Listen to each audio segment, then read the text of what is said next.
హల్లెలూయా. హల్లెలూయా. హల్లెలూయా. మత్తయి సువార్త మత్తయి సువిశేషం 16వ అధ్యాయం 16ാം അധ്യായം ఒక్క మాటను మనం చదువుకుందాం. ഒരു വാക്യം നമുക്ക് വായിക്കാം. മത്തായിയുടെ സുവിശേഷം 16ാം അധ്യായം 16వ అధ్యాయము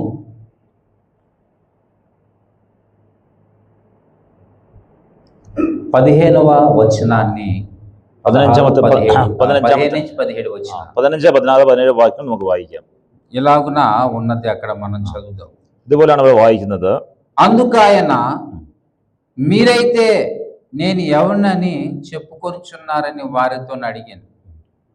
అందుకు సీమోను పేతురు, నీవు సజీవుడవగు దేవుని కుమారుడువైన క్రీస్తు అని చెప్పెను. ఆమేన్. అందుకు 17 వర్స్. అందుకు యేసు, సీమోన్ బర్యోనా, నీవు ధన్యుడవు. పరలోకమందున్న తండ్రి, నా తండ్రి ఈ సంగతి నీకు బయలుపరిచితేనే కానీ నరులు నీకు బయలుపరచలేదు. చాలు, ప్రార్థన చేసుకుందాం. അവിടെ നമ്മളിങ്ങനെ വായിക്കുന്നു, ശിമോൻ പത്രോസ്, നീ ജീവൻ ചെയ്യുന്നു. 3 దినాల ప్రార్థనలో చివరి ఘట్టంలోకి వచ్చాం. 3 ദിവസങ്ങളായി ഈ പട്ടണത്തിൽ നടക്കുന്ന പ്രാർത്ഥനയുടെ അവസാന സെഷനിലേക്ക് കടന്നു വന്നിരിക്കുന്നു. കർത്താവേ, నీవు లేకుండా, వాక్యము లేకుండా మేము ఏ పనిని చేయలేము. കർത്താവേ, അങ്ങില്ലാതെ ഞങ്ങളുടെ വചനമില്ലാതെ ഞങ്ങൾക്ക് ഒന്നും ചെയ്യാൻ കഴിയില്ലപ്പാ. అవునయ్యా, వాక్య రూపి అయిన నీవు మా మధ్యకు దిగి వస్తావు. അതേ കർത്താവ്, വചനത്തിന്റെ സ്വരൂപമായിട്ട് ഞങ്ങളുടെ നടുവിലേക്ക് അങ്ങ് ഇറങ്ങി വരുന്നതിനായി സ്തോത്രം ചെയ്യും. మాతో స్పష్టంగా మాట్లాడతావు. കർത്താവ്, ഞങ്ങളുടെ സ്പഷ്ടമായി കൃത്യമായി ക്ലിയറായി മാറ്റി സംസാരിക്കണമെന്ന് പ്രാർത്ഥിക്കുന്നു. నడవవలసిన త్రోవను సరళం చేస్తావు. കർത്താവെ, അങ്ങ് ഞങ്ങൾക്ക് നടക്കേണ്ട വഴി കാണിച്ചിരുന്ന ദൈവമാണോ? అందుకని మరొకసారి నీ పాద సముఖానికి వచ్చాం వాక్యం వినాలని. അതുകൊണ്ട് ഞങ്ങൾ നിന്റെ പാദപീഠത്തിലേക്ക് അങ്ങയുടെ വചനം കേൾപ്പാനായി കടന്നു വന്നിരിക്കുന്നു. మాకైతే భౌతికంగా అక్షరార్థంగా లేఖనాలు తెలిసి ఉండొచ్చు. എന്നാൽ കർത്താവ്, ഞങ്ങൾക്ക് ബുദ്ധിയുടെ പ്രകാരം ഞങ്ങൾക്ക് വായിക്കുവാനുള്ള ബുദ്ധി ജ്ഞാനവും ഉണ്ട്. ఎప్పుడు ఏ లేఖనం వివరించాలో పరిశుద్ధాత్మ దేవుడా నీకే తెలుసు. എന്നാൽ എപ്പോൾ ഏത് വചനഭാഗം എപ്പോൾ എവിടെ പ്രസംഗിക്കണമെന്ന് ദൈവമേ അങ്ങാണല്ലോ തീരുമാനിക്കുന്നത്. ఇప్పుడు మాకు ఏది అవసరమో ఆ లేఖనాలను మాకు అనుగ్రహించండి. എന്നാൽ ఈ സമയത്ത് ഞങ്ങൾക്ക് എന്താണ് ആവശ്യമായ ആ വചനഭാഗം ഞങ്ങൾക്ക് തന്ന് ഞങ്ങളെ അനുഗ്രഹിക്കണമെന്ന് പ്രാർത്ഥിക്കുന്നു. అర్థం అవ్వకుండా, మనోనేత్రం వెలగకుండా, దేవుని సంగతిని గమనించకుండా ఆపాలని చూస్తున్న చీకటి శక్తుల్ని స్థలం విడిచి బయటికి పొమ్మని ఆజ్ఞాపిస్తుంది. വചനം ഞങ്ങളുടെ ഹൃദയങ്ങളിലേക്ക് കടന്നു വരാതെ, ഞങ്ങൾക്ക് വെളിപ്പെട്ട് വരാതെ തടസ്സമായി നിന്ന് പോരാടുന്ന എല്ലാ ദുഷ്ടന്റെ വ്യാപാര ശക്തികളെ അധികാരമുള്ള യേശുവിന്റെ നാമത്തിൽ ശാസിക്കുന്ന വിട്ടുപോകാൻ കൽപ്പിക്കുന്നു. అవునయ్యా, నీకు స్తోత్రాలు. ఈ సమయంలో నీ దాసునైనా నాతో మాట్లాడండి, మాతో మాట్లాడండి. അതേ കർത്താവ്, ഈ സമയം ഞങ്ങൾ അതിനോടും ഈ ദൈവജനത്തോടും ഞങ്ങൾ ഒരുമിച്ച് സംസാരിക്കണമെന്ന് പ്രാർത്ഥിക്കുന്നു. గ్రహించి విని గ్రహించే కృప నాకు మాకు దయచేయండి. കർത്താവേ, ഞങ്ങളുടെ വചനം കേട്ട് അത് ഗ്രഹിക്കാനുള്ള കൃപ ഞങ്ങൾക്ക് തരണമെന്ന് പ്രാർത്ഥിക്കുന്നു. సమస్త మహిమ మీరు పొందుకోండి. സകല മാനവ മഹത്വ പുകഴ്ചയും കർത്താവേ അങ്ങേക്ക് അർപ്പിക്കുന്നു. యేసు నామమున ప్రార్థిస్తున్నాం తండ్రి. യേശുവിന്റെ നാമത്തിൽ പ്രാർത്ഥിക്കുന്നു പിതാവേ. ఆమేన్, ఆమేన్, ఆమేన్. దేవునికి మహిమ కలుగును గాక. ദൈവനാമത്തിന് മഹത്വം ഉണ്ടാകട്ടെ. ఈ యొక్క లేఖన భాగాలు ఆల్రెడీ మన అందరికి పరిచయమైనవే. ഈ വചനഭാഗം നമ്മൾ വായിച്ച വചനഭാഗം നമുക്ക് ഏറ്റവും സുപരിചിതമാണ്. తెలుసుకున్న విషయాలు అనేక సార్లు చదువుకున్నాం, అనేక సార్లు మనకి వివరించారు, దైవజనుల ద్వారా దేవుడు మాట్లాడాడు, విన్నాం. നമ്മൾ ഒത്തിരി വചനഭാഗം നമ്മൾ ഇന്നലെ ഇന്നും കേൾക്കുവാനായിത്തീരുന്നു. మరొకసారి ఇక్కడ దేవుని యొక్క వాక్యాలను మనం చదువుకున్నప్పుడు, വീണ്ടും ഒരിക്കൽ കൂടി ദൈവത്തിന്റെ വചനം നമ്മൾ ഇവിടെ വായിക്കുമ്പോൾ మనము ఈ లేఖనాల్లో కొన్ని విషయాలను జ్ఞాపకం చేసుకుంటున్నాం. ഈ ലേഖനത്തിൽ ചില വിഷയങ്ങൾ നമുക്ക് അത് മനസ്സിലാക്കാൻ സാധിക്കും. ఎందుకు జ్ఞాపకం చేసుకుంటున్నాం అంటే, എന്തുകൊണ്ടാണ് ദൈവം നമ്മൾ വീണ്ടും അത് ഓർപ്പിക്കുവാനായിത്തീരുന്നത്? ఈ లేఖనాల్లో ఉన్న రహస్యాలు, లేఖనాల్లో ఉన్న సంగతులన్నీ కూడా పరిశుద్ధాత్మ దేవునికి తెలుసు. ഈ ഭാഗത്തിലുള്ള ദൈവിക മർമ്മങ്ങളെ കർത്താവിന്റെ ആത്മാവായ പരിശുദ്ധമെന്ന് വളരെ വ്യക്തമായിട്ട് അറിയാം. ఆయన ఏం చేస్తాడంటే, ఆయన నోటి మాటల ఊపిరి చేత మనకు సంకలనం చేస్తాడు. അത് പരിശുദ്ധാത്മ തന്റെ ആത്മാവ് മുഖാന്തരം നമ്മോട് സംസാരിപ്പാനും അത് വളരെ വ്യക്തമായി പറഞ്ഞ് മനസ്സിലാക്കാനും ഇടയെത്തിയിരുന്നു. ఇప్పుడు మనకి ఏది అవసరమో దానిని బోధించడం ఆయన పని. ഇപ്പോൾ നമുക്ക് എന്താണ് ആവശ്യം അത് അതിൻ്റെതായ വചനത്തിന്റെ വ്യാപ്തി അനുസരിച്ച് നമുക്ക് വെളിപ്പെടുത്തി തരിക എന്നുള്ളതാണ് ദൈവത്തിന്റെ ആത്മാവിന്റെ പണി എന്ന് പറയുന്നത്. సహజంగా దైవ సేవకుడు పుల్పీట్ మీద నిలబడి వాక్యం చెబుతున్నాడని మనం అనుకుంటూ ఉంటాం. ഒരു പക്ഷേ നമുക്ക് ദാസൻ തന്റെ കൃപയ്ക്ക് ഒത്തവണ്ണം വചനം സംസാരിക്കുന്നു നിങ്ങൾക്ക് ചിന്തിക്കാം. అది మన దృష్టి. അത് നമ്മുടെ ആലോചനയാണ്. కానీ దేవుని యొక్క మాటలు వినడం దైవజనుడు కూడా అవకాశం. అంటే ఆయన కూడా మాటలు మనం వినాలి, ఆయన మాటలు. ദൈവത്തിന്റെ ആത്മാവ് നമ്മോട് സംസാരിക്കുന്നത് ശ്രദ്ധിക്കുക, അത് കേൾക്കുക എന്നുള്ളത് നമ്മുടെ എല്ലാവരുടെയും ദൗത്യമാണ്. అప్పుడే స్పష్టంగా అన్ని విషయాలు గమనించగలుగుతాం. നമ്മൾ ആഗ്രഹത്തോടെ ഇരിക്കുമ്പോൾ അത് സ്പഷ്ടമായി നമ്മൾ സംസാരിക്കുകയും അത് കേൾക്കുവാനുള്ള ആഗ്രഹം ഉണ്ടാവുകയും ചെയ്യും. కాబట్టి ఈ యొక్క లేఖన భాగాలను ఇప్పుడు మనం ధ్యానం చేస్తూ ఉన్నాం. അതുകൊണ്ട് നമ്മൾ ഈ വചനത്തെ നമ്മൾ ചിന്തിക്കാൻ പോവുകയാണ്. అయితే ఇక్కడ ఒక మాట తెలియపరచబడుతుంది. ഇവിടെ ഒരു വചനം ഇപ്രകാരം വിളിച്ചു പറയുന്നു. అందుకాయన మీరైతే నేను ఎవడనని చెప్పుకొనుచున్నారని వారిని అడిగాను. നിങ്ങൾ എന്നെ ആർ എന്ന് പറയുന്നു അവൻ ചോദിച്ചതിന്, నేను ఎవరిని అని మీరు అనుకుంటున్నారు? ഞാൻ ആരെന്ന് നിങ്ങൾ എന്നെ ആർ എന്ന് പറയുന്നു അവൻ ചോദിച്ചു. ఒకవేళ బయట వెలుపట జనాంగం చాలా మంది ఉన్నారు. ഒരുപക്ഷെ ഒത്തിരി ആളുകളുണ്ടായിരുന്നു. వాళ్ళందరినీ అడిగితే ఒకరు బాప్తిస్మ ఇచ్చి ఏలియా అన్నారు, ഒരു സ്ഥാനപ്പെടുത്തി ఏలియావెന്ന് പറഞ്ഞു, ఒకరు యోహానాన్ అన్నారు, యోహనాన్ എന്ന് പറഞ്ഞു, అలాగే మరొకరు ఏమో బాప్తిస్మ ఇచ్చి యోహాన్ అన్నారు, తర్వాత ఒకరు ఏలియా అన్నారు, మరొకరు ఇర్మియా అన్నారు. ഇരമ്യാവെന്ന് പറഞ്ഞു, ഏലിയാന്തി എന്ന് പറഞ്ഞു, അതുപോലെ ഇരമ്യാവെന്ന് പറയാനായിട്ട് మరొకరైతే ఆ ప్రవక్తల్లో ఒకడన్నారు. മറ്റൊരാൾ പറഞ്ഞു ആ പ്രവാചകന്മാരിൽ ഒരാളെന്ന് പറഞ്ഞു.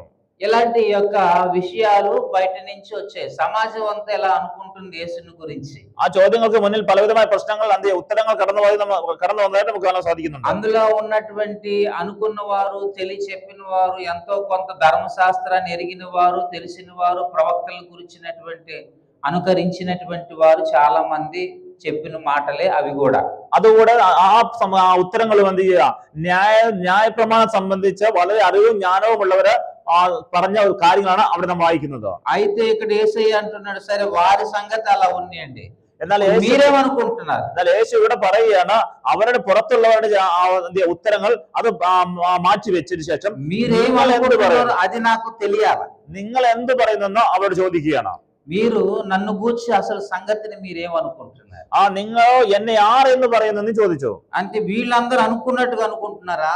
അവരെല്ലാം മറ്റു ജാതീയരായ അല്ലെങ്കിൽ ന്യായപ്രമാണം സംബന്ധിച്ച് അറിവുള്ളവരായിട്ടുള്ളവർ പറയുന്നത് പോലെയാണോ നിങ്ങൾ എന്നെ అయితే మీరేమనుకుంటున్నారు అది నేను వినాలనుకుంటున్నాను. നിങ്ങൾ എന്നെ കുറിച്ച് എന്ത് വിചാരിക്കുന്നു, എന്നെ കുറിച്ച് എങ്ങനെയാണ് ചിന്തിക്കുന്നത് എന്നുള്ളത് എനിക്കറിയണമെന്ന് ഒരു ആഗ്രഹമുണ്ട്. అప్పుడు సీమోను పేతురు, അപ്പോൾ ശീമോൻ പത്രോസ് ఆ మాట పలుకుతూ ఉన్నాడు, ഇങ്ങനെ പറയുകയാണ്, నీవు సజీవుడువైన దేవుని కుమారుడువైన క్రీస్తు అని. നീ ജീവനുള്ള ദൈവത്തിന്റെ പുത്രനായ ക്രിസ്തു എന്ന് ഞാൻ അറിയുന്നു. నీవు అభిషక్తుడువని, നീ അഭിഷിക്തന എന്നറിയുന്നു. నీవు ఫలానా వ్యక్తివని నేను స్పష్టంగా గమనించాను అని చెబుతూ ఉన్నాడు. നീ ജീവനുള്ള ദൈവത്തിന്റെ പുത്രനായ ക്രിസ്തു എന്ന് ഞാൻ വളരെ വ്യക്തമായിട്ട് അത് ശ്രദ്ധിക്കുവാനായി തീർന്നു എന്ന് പറയുന്നു. చాలా సంతోషం.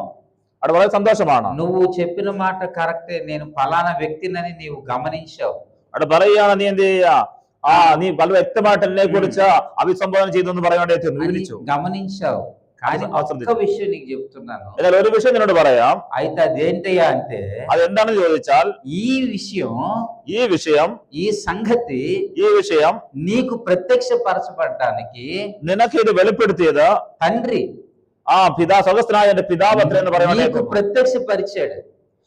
സ്വഗസ്നായ പിതാവ് എന്ത് ചെയ്യുക, ഇത് നിങ്ങൾക്ക് വെളിപ്പെടുത്തി എന്ന് പറയാനായി തീർന്നു. కాబట్టి నువ్వు చెప్పగలిగావు, അതുകൊണ്ടാണ് നീ ഇത് പ്രസ്താവിക്കാൻ കാരണമായി തീർന്നു. కానీ నీవు చెప్పినటువంటి ఈ సంగతి, നീ പറഞ്ഞുള്ള ഈ വിഷയം మిగతా వారు ఎవరికి తెలియదు. ఈ సంగతి പുറത്തുള്ള ആർക്കും ആ విషయం അറിയത്തില്ല. వాళ్ళందరూ దేవుని కూర్చున్నటువంటి విషయాలు, ప్రవక్తను కూర్చున్నటువంటి విషయాల్లో చాలా తేడాగా ఉంది. ఒక్కొక్కరు ఒక్కొక్క ఆలోచన కలిగిన వారై ఉన్నారు. ഓരോരുത്തരും ഓരോരോ അവരുടെ ചിന്താഗതികൾ അനുസരിച്ച് ആലോചനയ്ക്ക് ഒത്തവണ്ണം എന്ത് ചെയ്യുക, പലവിധമായ വിഷയങ്ങൾ പറഞ്ഞു. వాళ్ళకంటే ఇంకొంచెం ముందు దేవుడు మిమ్మల్ని నడిపించాడు శిష్యార్కానికి. എന്നാൽ శిష్యന്മാരായിട്ട് എന്ത് അവരെ കുറച്ചുകൂടെ നേരത്തെ എന്ത് വിളിച്ചു నన్ను వెంబడిస్తున్నారు, അവർ ആ യേശുവിനെ അനുഗമിക്കുന്നവരാണ്. తండ్రి నాకేదైతే ఇచ్చాడో, ఏం క్రియలు చేస్తున్నో అవి మీరు చూస్తున్నారు.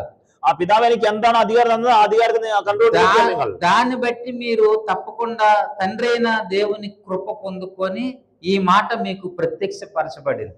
അതുകൊണ്ടാണ് പിതാവ് ദൈവം എന്ത് ചെയ്യുക, കൃത്യമായി കല്യാണ ശിമോനെ നിനക്കത് വെളിപ്പെടുത്തിരുവാൻ అని యేసయ్య స్పష్టంగా చెబుతూ, അത് യേശു ക്രിസ്തു കൃത്യമായിട്ട് സ്പഷ്ടമായിട്ട് സംസാരിക്കാൻ ఆయన కూడా ఆనందిస్తూ ఉన్నాడు.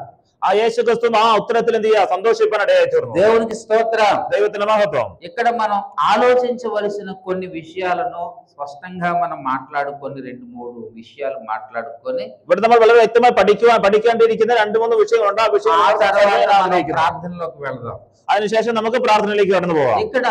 ഇവിടെ దేవుని గూర్చిన సంగతులు, ദൈവത്തെ കുറിച്ചുള്ള വിഷയം, ఆయనను గూర్చిన సంగతులు తన ప్రజలకు వెల్లడి చేయాల. ആ ദൈവത്തിന് തന്റെ ആ വ്യക്തിത്വത്തെ കുറിച്ച് ജനത്തോട് എന്ത് ചെയ്യുക, വളരെ വ്യക്തമായിട്ട് അറിയിക്കേണ്ട ഒരു അല്ലെങ്കിൽ അറിയിച്ചു കൊടുക്കേണ്ട ഒരു കാലഘട്ടം വന്നിരിക്കുകയാണ്. వాళ్ళు నమ్మే నమ్మకము, അവർ വിശ്വസിച്ച വിശ്വാസത്തെ అది భౌతిక సంబంధమైనది కాకుండా അത് ലോക സംബന്ധമായിട്ടുള്ള ഒരു വിശ്വാസമല്ല, ఆత్మ సంబంధమైనది, ആത്മസംബന്ധമായിട്ടുള്ള വിശ്വാസം, దేవుని యొద్ద నుండి వచ్చినది, ആ ദൈവത്തിൽ നിന്ന് വന്നതായിട്ട്, దేవుని చిత్తం జరిగించినది, ആ ദൈവത്തിന്റെ ഹിതം നടത്തിയതായിട്ട് అలాగుండాలని దేవుడు కోరుకుంటున్నాడు. അങ്ങനെ ദൈവഹിതം നടത്തിയ ഒരു പ്രവർത്തനമായിട്ട് വരണമെന്ന് ദൈവം ആഗ്രഹിക്കുന്നു. అయితే ఇక్కడ మరొక విషయాన్ని మనం చెప్పుకుంటూ ముందుకు లేఖనాల్లో వెళ్ళిపోదాం. മറ്റൊരു ഭാഗം ചിന്തിച്ചുകൊണ്ട് നമുക്ക് മുന്നോട്ട് കടന്നു പോകാം. ఇక్కడ అబ్రహాము సంతానం ఎన్ని గోత్రాలు వారు ఉన్నారు? അബ്രഹാമിന്റെ സന്തതിയായിട്ട് എത്ര ഗോത്രങ്ങളാണുള്ളത്? ఎంతమంది? എത്ര ഗോത്രങ്ങളാണുള്ളത്? 12 మంది గోత్రకర్త. 12 ഗോത്രങ്ങൾ. అవునా కాదా? ശരിയാണോ അല്ലയോ? వీళ్ళందరూ కూడా അവരെല്ലാവരും అబ్రహాము ఏ దేవుని వెంబడించెనో, അബ്രഹാം ഏത് ദൈവത്തെയാണോ അനുഗമിച്ചത്, అబ్రహాము ఏ దేవుని వాక్యం నెరవేర్చెనో, അബ്രഹാം ഏത് ദൈവത്തിന്റെ വാക്കാണ് അനുസരിച്ച് മുന്നോട്ട് പോയത്, అబ్రహాము ఏ దేవుని నిబంధన చేత మరి ముందుకు నడిచెనో, അബ്രഹാം ഏത് ദൈവത്തോട് നിയമം ചെയ്താണ് മുന്നോട്ട് പോയത്, అబ్రహాము సంతానం అంతా అదే క్రియలు చేస్తూ నడవాలి. അബ്രഹാമിന്റെ തലമുറകളും അതുപോലെ തന്നെ അതേ പാതയിൽ നടക്കണം. ఆ మాట, ఆ యొక్క విషయాన్ని మనకు మరి యేసుక్రీస్తు ప్రభువారు యోహాను సువార్త 8వ అధ్యాయం ఈ మాటలు తెలియపరుస్తాడు. యోహాను సువిశేషం 8వ అధ్యాయത്തിൽ యేసుక్రీస్తు ఈ విషయం వ్యక్తమైతే ఒక్కసారి ఆ లేఖనములను మనం చదువుకున్నప్పుడు మనకు అర్థమవుతుంది. యోహాను సువిశేషం 8వ అధ్యాయం వాయికుമ്പോൾ നമുക്ക് ఆ విషయం ఆయన మాట్లాడుతున్నటువంటి మాటలు మనకి చాలా స్పష్టంగా అర్థమవుతుంది. అది നമ്മൾ വായിക്കുമ്പോൾ നമുക്ക് വളരെ വ്യക്തമായിട്ട് മനസ്സിലാക്കാൻ സാധിക്കും. ఇక్కడ మనం చూస్తున్నాం, ఇక్కడ లేఖనంలో మనం ఒకవేళ చూసినట్లయితే 8వ అధ్యాయం 31-32 వచనాలు మనం చదువుకుందాం. యోహాను సువిశేషం 8వ అధ్యాయం അതിന്റെ 31-32 వాక్యങ്ങൾ వాയിക്കുമ്പോൾ ఇప్రకారం వాయిക്കുന്നു. కాబట్టి యేసు తనను నమ్మిన యూదులతో, మీరు నా వాక్యమందు నిలిచిన వారైతే నిజముగా నాకు శిష్యులై ఉండి సత్యమును గ్రహించెదరు. തന്നിൽ വിശ്വസിച്ച യഹൂദന്മാരുടെ യേശു എന്റെ വചനത്തിൽ നിലനിൽക്കുന്നു എങ്കിൽ വാസ്തവമായി എന്റെ ശിഷ്യന്മാരായി സത്യം അറിയുകയും സത്യം നിങ്ങളെ സ്വതന്ത്രന്മാരാക്കുകയും ചെയ്യുമെന്ന് പറഞ്ഞു. మీరు నా వాక్యమందు అనే మాటకు మునుపు యూదులను, అంటే జస్ట్ 12 గోత్రాల వారిని కలిపి మాట్లాడుతూ అంటున్నాడు, మీరు ఒకవేళ నా వాక్యమందు నిలిచిన వారైతే, നിങ്ങൾ എന്റെ വചനത്തിൽ നിലനിൽക്കുന്നവരാണ് എങ്കിൽ అప్పుడు మీరు సత్యాన్ని గ్రహిస్తారు, അപ്പോൾ നിങ്ങൾ സത്യത്തെ അറിയുകയും అని చెబుతూ ఉన్నాడు యేసయ్య. ആ സത്യം നിങ്ങളെ സ്വതന്ത്രരാക്കുകയും ചെയ്യുമെന്ന് പറയുന്നു, യേശു പറയുകയാണ്. ఇప్పుడు వాళ్ళు వాక్యం అంటే ఏంటి? എന്നാൽ ഇവിടെ വചനം എന്ന് പറഞ്ഞാൽ എന്താണ്? വാക്യം എന്നാൽ എന്താണ്? నేను చెబుతున్న బోధ, നമ്മൾ സംസാരിക്കുന്ന അല്ലെങ്കിൽ ఏ విషయాలు చెబుతున్నారో జాగ్రత్తగా వినాలి. നമ്മൾ ഏത് വചനമാണല്ലോ విషయాలు విని నేర్చుకోవాలి, ఆ మాటలు నేర్చుకోవాలి. അത് ഏത് വിഷയമാണ് നമ്മൾ ശ്രദ്ധയോടെ ഗമനിക്കുകയും ശ്രദ്ധിക്കുകയും അത് പഠിക്കുകയും ഗ്രഹിക്കുകയും ചെയ്യണം. ఏ విషయాలు మన ఆత్మీయ జీవితంలో పాటించాలి.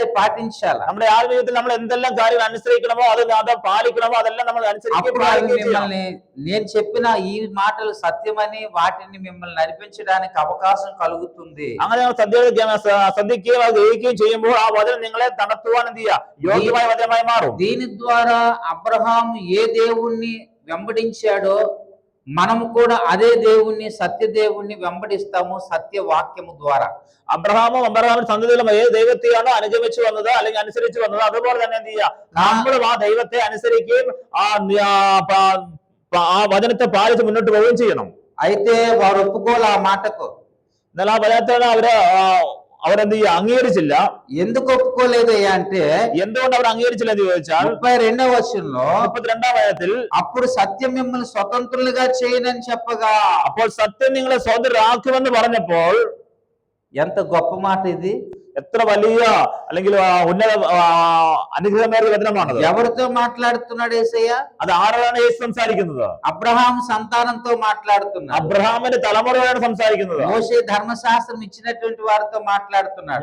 మోషేയുടെ న్యాయప్రమాణం యూదులది లేఖనాలు వాళ్ళవే కాబట్టి వారితో మాట్లాడుతున్నాడు. യഹൂദന്മാരുടെ ന്യായപ്രമാണം സംബന്ധിച്ചാണ് അത് പറഞ്ഞുകൊണ്ടിരിക്കുന്നത്. కానీ వాళ్ళు ఈ విషయంకి వచ్చేటప్పుడు మేము స్వతంత్రులం అనే మాట మేము నిజంగా స్వతంత్రులమే చెప్తున్నారు. కానీ എന്നാൽ ഈ വചനഭാഗത്തിൽ വരുമ്പോൾ వాక్య సత్యమందు వారు చేయబడలేదు. వాక్య సత్యమందు వారు ప్రతిష్ట చేయబడలేదు. എന്നാൽ വചനം ഈ പറഞ്ഞ വചനം എന്ത് ചെയ്യുക? സത്യമായിട്ട് അവർ ഗ്രഹിക്കാൻ തയ്യാറായില്ല. కానీ మాట్లాడడానికి మాత్రం చాలా వేల కొలది మాటలు ఉన్నాయి. എന്നാൽ സംസാരിക്കാൻ എന്ത് ചെയ്യുക? ആയിരക്കണക്കിന് വാക്യങ്ങളുണ്ട്. మా తండ్రి ఎవరయ్యా అంటే అబ్రహాము. എന്റെ അപ്പൻ ആരാന്ന് ചോദിച്ചാൽ അബ്രഹാം എന്ന് പറയാൻ പറ്റും. మేము ఎన్నడూ ఎవరికి దాసులుగా లేము. ഞാൻ ആർക്കും ഒരു അടിമയായിട്ടല്ല ജീവിക്കുന്നത് പറയാൻ പറ്റും. మీరు ఎవరికి ఎప్పుడు దాసులుగా లేరు. നിങ്ങൾ എപ്പോഴും ആർക്കും అడిమయല്ല എന്ന് പറയാം. కానీ ఒక విషయం ఉంది. എന്നാൽ ഒരു വിഷയമുണ്ട്. అదేంటి అంటే పాపానికి దాసులు. എന്നാൽ അത് വ്യക്തമായി പറയുന്നത് നിങ്ങൾ പാപത്തിന്റെ ദാസന്മാരാണ്, അടിമകളാണ്. ఆ సంగతి వాళ్ళకి అర్థం కావట్లా.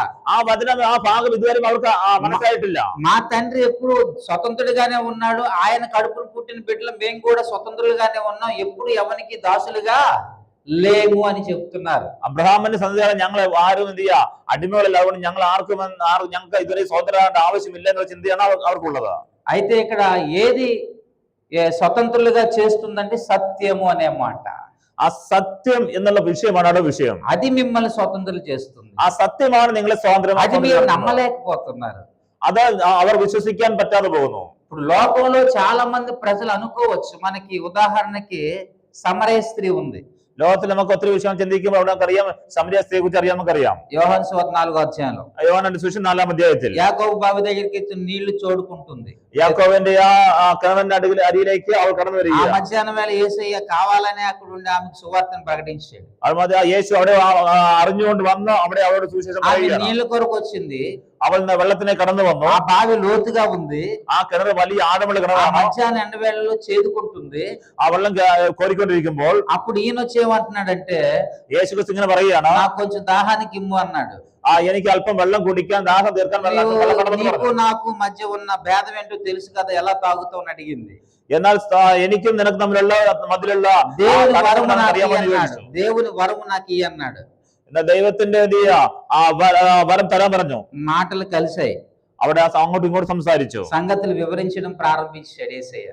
അങ്ങനെ സംസാരത്തിനിടയിൽ എന്ത് ചെയ്യുക? నీ భర్త കാര്യങ്ങൾ അവളോട് വിശദമായി വിവരിക്കാൻ തുടങ്ങി. నీ భర్త సంగతి ఏంటి? నీకున్న భర్తలు ఎంతమంది? ఇవన్నీ మాట్లాడి ఇప్పుడున్నవాడు నీవాడు కాదనగానే ఆవిడ మనోనేత్రం వెలిగింది.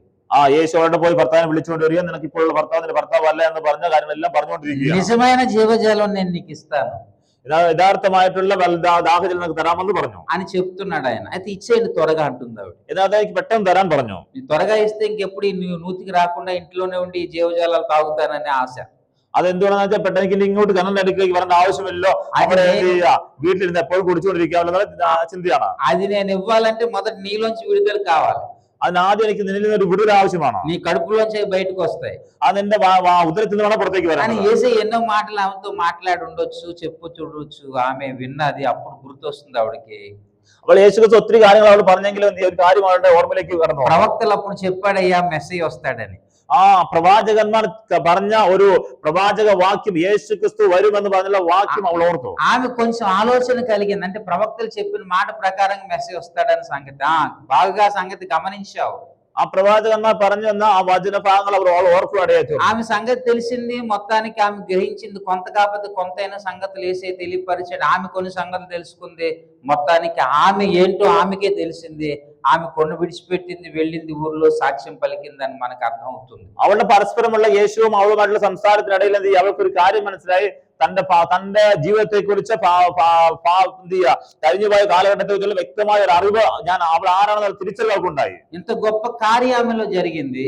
എത്ര വലിയ വിഷയം ഉണ്ടായാലും కానీ ఇక్కడ మనం అబ్రహాము సంతానమైనటువంటి ഇവിടെ యూదుల దగ్గరికి మనం వచ్చినప్పుడు మీరు స్వతంత్రుల కండి, సత్యం తెలుసుకోండి అంటున్నాడు. അബ്രഹാമിന് സന്തതിയായ യഹൂദന്മാരിലേക്ക് എന്ത് ചെയ്യുക? കടന്നു വന്നപ്പോൾ നിങ്ങൾ സത്യം തിരിച്ചറിയാൻ യേശു ക്രിസ്തു പറയുകയാണ്. కానీ దానికి వారు అంగీకరించలేకపోయారు. എന്നാൽ അത് പറഞ്ഞപ്പോൾ അവർക്ക് അത് അംഗീകരിക്കാൻ ഒരു മടിയായി. ఇక్కడ కొద్దిగా రెండు విషయాలు మనం మాట్లాడుకుందాం. ഇവിടെ ചെറിയ രണ്ട് വിഷയങ്ങൾ നമ്മൾ സംസാരിക്കാൻ ആഗ്രഹിക്കുന്നു. దేవుని గూర్చిన సంగతులు మనం తెలుసుకోవాలి అంటే ദൈവത്തെ കുറിച്ചുള്ള വിഷയങ്ങൾ ആഴമറി ജ്ഞാനം നമുക്ക് ലഭിക്കണമെങ്കിൽ ఆదాము కాలం మొదలుకొని ആദാമിന്റെ കാലഘട്ടം മുതൽ చివరి రక్షణ పొందుకునే మనుషుని వరకు അവസാനം രക്ഷിക്കപ്പെടുന്ന വ്യക്തി വരെ ప్రతి తరములో ഓരോ തലമുറകളും ദൈവം మాట్లాడడం ప్రారంభిస్తాడు. ഓരോരുത്തർ വ്യക്തിപരമായി സംസാരിക്കുന്ന കാര്യങ്ങൾ പ്രത്യക്ഷമായി വരികയാണ്. ఆయన తెలియపరుస్తాడు. അവൻ അതെല്ലാം വെളിപ്പെടുത്തി കൊടുക്കുന്നു. ఇప్పుడు ఇగో ఇక్కడ అబ్రహాం సంతానానికి ఎలా తెలియపరిచాడో ഇവിടെ അബ്രഹാമിന്റെ സന്തതി യഹൂദന്മാരൊക്കെ എങ്ങനെ അത് വെളിപ്പെടുത്തി കൊടുത്തുവോ అలాగే సమాజానికి తెలియపరుస్తాడు దేవుడు. അതുപോലെ തന്നെ ദൈവം ഓരോരുത്തർക്കും അവരുടെ സമാധാനം വെളിപ്പെടുത്തി കൊടുക്കുകയാണ്. తెలుసుకోవలసిన బాధ్యత അതാ കേൾക്കുവാനും അംഗീകരിക്കുവാനുള്ള ബാധ്യത ఆయన చెబుతున్నటువంటి మాటలను గమనించుట ദൈവം പറയുന്ന വാക്കുകളെ ശ്രദ്ധിക്കുക എന്നുള്ളത് ఎలా గమనించాలంటే సీమోను బర్యోనా తండ్రి నీకు బయలుపరిచాడు అన్నట్టుగా సిమోను పిതാവ് ദൈവം വെളിപ്പെടുത്തി കൊടുത്തതുപോലെ అలాగా నీవు ప్రత్యక్షత కలిగి పొందుకోవాలి. അതുപോലെ നമ്മൾ ദൈവത്തിൽ നിന്ന് പ്രാപിച്ച് അത് തിരിച്ചറിഞ്ഞ ఆ അറിവ് സമ്പാദിക്കാൻ ഇടയായി തീരണം. ఇక్కడ రెండు విషయాలు. మొదటిది దేవుడు తన సంగతులను తెలియపరుస్తాడు. രണ്ട് വിഷയം. ഒന്നാമത്തെ വിഷയം ദൈവം തന്റെ കാര്യങ്ങൾ എന്ത് ചെയ്യുക മുൻകൂട്ടി തന്റെ ജനത്തോട് അറിയിക്കുന്നു. రెండవది ఏంటంటే తన ప్రజలు దేవుని యొక్క సంగతులను ప్రత్యక్షత కలిగి పొందుకోవాలి. രണ്ടാമത്തെ വിഷയം ദൈവത്തെ കുറിച്ചുള്ള ആഴമേറിയ വെളിപ്പാട് ആ ദൈവജനം പ്രാർത്ഥിച്ച് പിതാവിൽ നിന്നും അത് സ്വീകരിക്കണം. అయితే ఇక్కడ వచ్చినటువంటి విషయం ఏంటి అంటే ഇവിടെ നമ്മൾ കാണുന്ന വിഷയം എന്താണെന്ന് ചോദിച്ചാൽ దేవుని వాక్యము కాకుండా ദൈവത്തിന്റെ വചനമല്ലാതെ ఇతర మనుషులు కల్పించే పద్ధతులు చొప్పున മറ്റുള്ള മനുഷ്യർ പറഞ്ഞിരിക്കുന്ന പദ്ധതികൾക്കനുസരിച്ച് అయ్యే దైవోపదేశములని ആ ദൈവത്തിന്റെ വചന ഉപദേശങ്ങളെ నమ్మి വിശ്വസിച്ച് సంపూర్ణంగా దేవుని గుర్తుపట్టలేని జనాంగం అయిపోయారు. സമ്പൂർണമായും പിതാവ് ദൈവത്തെ അംഗീകരിച്ച് അവന്റെ വഴിയിൽ നടക്കാൻ കഴിയാത്ത ഒരു സമൂഹമായി മാറിക്കൊണ്ടിരിക്കുന്നു. అయితే మరి గుర్తు పట్టాలనే కదా దేవుడి సంగతులు చెప్తున్నాడు. എന്തിനാ ദൈവം ഇത് നമ്മോട് സംസാരിക്കുന്നത്? അവനെ കുറിച്ചുള്ള ആഴമേറിയ വെളിപ്പാട് సత్యాన్ని എന്തുകൊണ്ടാണ് സത്യത്തെ തിരിച്ചറിയാൻ പറയുന്നത്? కానీ గుర్తు పట్టలేనటువంటి పరిస్థితి. കർത്താവിനെ ആഴമേറിയ ഒരു വെളിപ്പാട് നമുക്ക് ലഭിക്കാത്തത് കൊണ്ടാണ്. గుర్తు పట్టాలి అంటే അത് നമുക്ക് അതിന്റെ അറിവ് വേണമെങ്കിൽ మొట్టమొదటిగా ഒന്നാമതായി మనం ఎక్కడ బైబుల్ కాలేజ్ చదువుకో ఎన్ని థియాలజికల్ చేసినా ఎన్ని అయినా చేయొచ్చు, ఓకే. നമ്മൾ എത്ര ബൈബിൾ കോളേജിൽ പഠിക്കുകയോ അല്ലെ തിയോളജി പഠിക്കുകയോ ഒക്കെ നമുക്ക് ചെയ്യാം. ఈ లోకంలో సకల శాస్త్రాలు ఎరిగి ఉండొచ్చు, ఓకే. ഈ ലോകത്തിൽ അനേക ന്യായപ്രമാണം സംബന്ധിച്ച് പഠിപ്പിച്ചിട്ടുണ്ടാകാം. కానీ దేవుడు మనకిచ్చిన ఈ 66 గ్రంథాల్లో എന്നാൽ ദൈവം നമുക്ക് തന്നിരിക്കുന്ന ഈ പുസ്തകത്തിലെ 66 അധ്യായങ്ങൾ 66 പുസ്തകങ്ങളിൽ చదువుట ద్వారా അത് వాయిക്കുന്ന മുഖാന്തരം ధ్యానించుట ద్వారా ധ്യാനിക്കുന്ന മുഖാന്തരം దేవుని యొక్క సత్య సంగతులు ദൈവത്തെ കുറിച്ചുള്ള സത്യമായിട്ടുള്ള അറിവ് మనకి ఎంత అవసరమో നമുക്ക് എത്രമാത്രം അവസരമായിട്ടുണ്ടോ దేవుడు మొదట నీతో మాట్లాడడం ప్రారంభిస్తాడు. ആ അവസരം കൃത്യമായി ദൈവം നമ്മോട് സംസാരിക്കാനായി തീരും. అయితే ఇక్కడ എന്നാൽ ഇവിടെ బైబిల్ ఉన్నాయి, మనకి നമുക്ക് బైబిల్ ഉണ്ട്, వాక్యాలు ఉన్నాయి, మనకి వచనం നമുക്കുണ്ട്. కానీ బైబిల్ అంతా కూడా అది మడిచిపెట్టి ఆదివారం నాడు తీస్తాం, మిగతా దినాలు దాన్ని మనం ముట్టుకోలేకపోవచ్చు. എന്നാൽ നമ്മൾ പലപ്പോഴും പലരും എന്ത് ചെയ്യുക, ബൈബിള് ആഴ്ചയില് ഞായറാഴ്ച മാത്രം എന്ത് ചെയ്യുക, ആരായ്ക്ക് മാത്രം കൊണ്ടുപോയി മറ്റുള്ള ദിവസങ്ങളിൽ എന്ത് ചെയ്യുക വീടിനകത്ത് അലമാരിക്കകത്ത് വെക്കുന്ന ഒരു കാലഘട്ടമാണ് ഇപ്പോൾ ഉള്ളത്. కానీ మనం దర్శించలేం ఎప్పుడు వాక్యాన్ని. അതുകൊണ്ട് നമുക്ക് പലപ്പോഴും ദൈവത്തെ ദർശിക്കുവാൻ കാണുവാൻ കഴിയുന്നില്ല, చదవట్లేదు వాక్యాన్ని, ദൈവം വായിക്കുന്നില്ല. మరి దేవుని వాక్యం చదివితేనే కదా, దర్శిస్తేనే కదా మనకి దేవుడు మాట్లాడేది. ദൈവവചനം വായിക്കുകയും ധ്യാനിക്കുകയും ചെയ്യുമ്പോഴല്ലേ ദൈവം നമുക്ക് വെളിപ്പെട്ട് വരുന്നത്. కాబట్టి చాలా వరకు ఆనాడు వాళ్ళు ఎలాగున్నారో വളരെ വ്യക്തമായിട്ട് പറയുന്നുണ്ട്, ఈనాటి సమాజం అంతా కూడా అలాగే ఉందని మనం గమనించగలం.